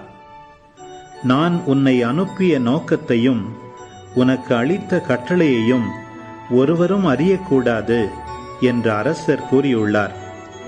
எனவே ஒரு குறிப்பிட்ட இடத்தில் என்னை சந்திக்குமாறு என் தோழர்களுக்கு சொல்லியுள்ளேன். உண்பதற்கு இப்பொழுது உம்மிடம் என்ன இருக்கிறது? 2-3 அப்பங்களோ வேறு என்ன உம்மிடம் உள்ளதோ எனக்கு தாரும் என்றார். குரு தாவீதை நோக்கி, தூய அப்பமே என்னிடம் உள்ளது, சாதாரண அப்பங்கள் இல்லை. இளைஞர்களான நீங்கள் பெண்களோடு உறவு கொள்ளாமல் இருந்தால் நீங்கள் அதை உண்ணலாம் என்றார். தாவீது குருவை நோக்கி, சாதாரண பயணத்தின் போதே இவ்விளைஞர்கள் பெண்களுடன் உறவு கொள்வதில்லை. இன்றோ சிறப்பு பணியை மேற்கொண்டுள்ளதால் நேற்றும் முந்தின நாளும் தூய்மை காத்துள்ளனர் என்றார். ஆதலால் குரு தூய அப்பத்தை அவருக்கு அளித்தார். ஏனெனில் ஆண்டவரின் திருமுன்னிலை அப்பத்தை தவிர வேறு அப்பம் அங்கு இல்லை. அது எடுக்கப்படும் நாளில் அதற்கு பதிலாக சூடான அப்பம் அங்கு வைக்கப்படும். சவுலின் பணியாளர்களில் ஒருவனும் ஆண்டவரால் தடை செய்யப்பட்டவனுமான தோயேகு என்ற ஏதோமியன் அந்நாளில் அங்கே இருக்க நேர்ந்தது. அவன் சவுலின் இடையர்களுக்கு தலைவன். அப்பொழுது தாவீது அகிமெலக்கிடம், இங்கு ஈட்டியோ வாளோ உம்மிடம் உள்ளதா? அரசரின் கட்டளை அவசரமானதாயிருந்ததால் என் வாளையோ என் படைக்கலன்களையோ கையோடு கொண்டு வரவில்லை என்றார். குரு அவரிடம், ஏலா பள்ளத்தாக்கில் நீ கொன்ற பெலிஸ்தியன் கோலியாத்தின் வாள் அதோ ஏபோதுக்கு பின்னால் துணிகளில் பொதிந்து வைக்கப்பட்டுள்ளது. நீ விரும்பினால் அதை எடுத்துக்கொள்ளலாம். அதை தவிர வேறு வாள் இங்கு இல்லை என்று கூறினார். அதற்கு தாவீது, அதற்கு நிகரானது வேறில்லை, அதை எனக்கு தாரும் என்றார். பிறகு தாவீது எழுந்து அந்நாளில் தப்பியோடி காத்தின் மன்னன் ஆக்கீசிடம் சென்றார். ஆக்கீசின் அலுவலர்கள் அவரிடம், இவன் இஸ்ரேல் நாட்டு அரசன் தாவீது அன்றோ? சவுல் 1000 பேரை கொன்றான், தாவீதோ 10,000 பேரை கொன்றான் என்று பெண்கள் நடனமாடி தங்களுக்குள் பாடிக்கொள்ளவில்லையா என்றனர். தாவீது இவ்வார்த்தைகளை தம் மனத்தில் வைத்துக்கொண்டு காத்தின் அரசன் ஆக்கீஸை முன்னிட்டு மிகவும் அஞ்சினார். அதனால் தம் முகத்தோற்றத்தை மாற்றிக்கொண்டு வாயிற் கதவுகளில் கிறுக்கிக் கொண்டு தாடி வழியே வாயிலிருந்து நுரை ஒழுகச் செய்து அவர்கள் முன்னிலையில் ஒரு பைத்தியக்காரன் போல் நடித்தார். அப்பொழுது ஆக்கீசு தன் அலுவலர்களிடம், இதோ இம்மனிதனை பாருங்கள், இவன் ஒரு பைத்தியக்காரன், இவனை ஏன் என்னிடம் அழைத்து வந்தீர்கள்? என் முன்னிலையில் பைத்தியக்காரத்தனத்தை காட்ட நம்மிடம் பைத்தியங்கள் குறைவா? இவன் என் வீட்டினுள் நுழையலாமா என்று சினமுற்றான். இதன் தொடர்ச்சியை மீண்டும் அடுத்த பகுதியில் பார்ப்போம். அதுவரை இணைந்திருங்கள். இயேசுவுக்கே புகழ், இயேசுவுக்கே நன்றி, மரியே வாழ்க.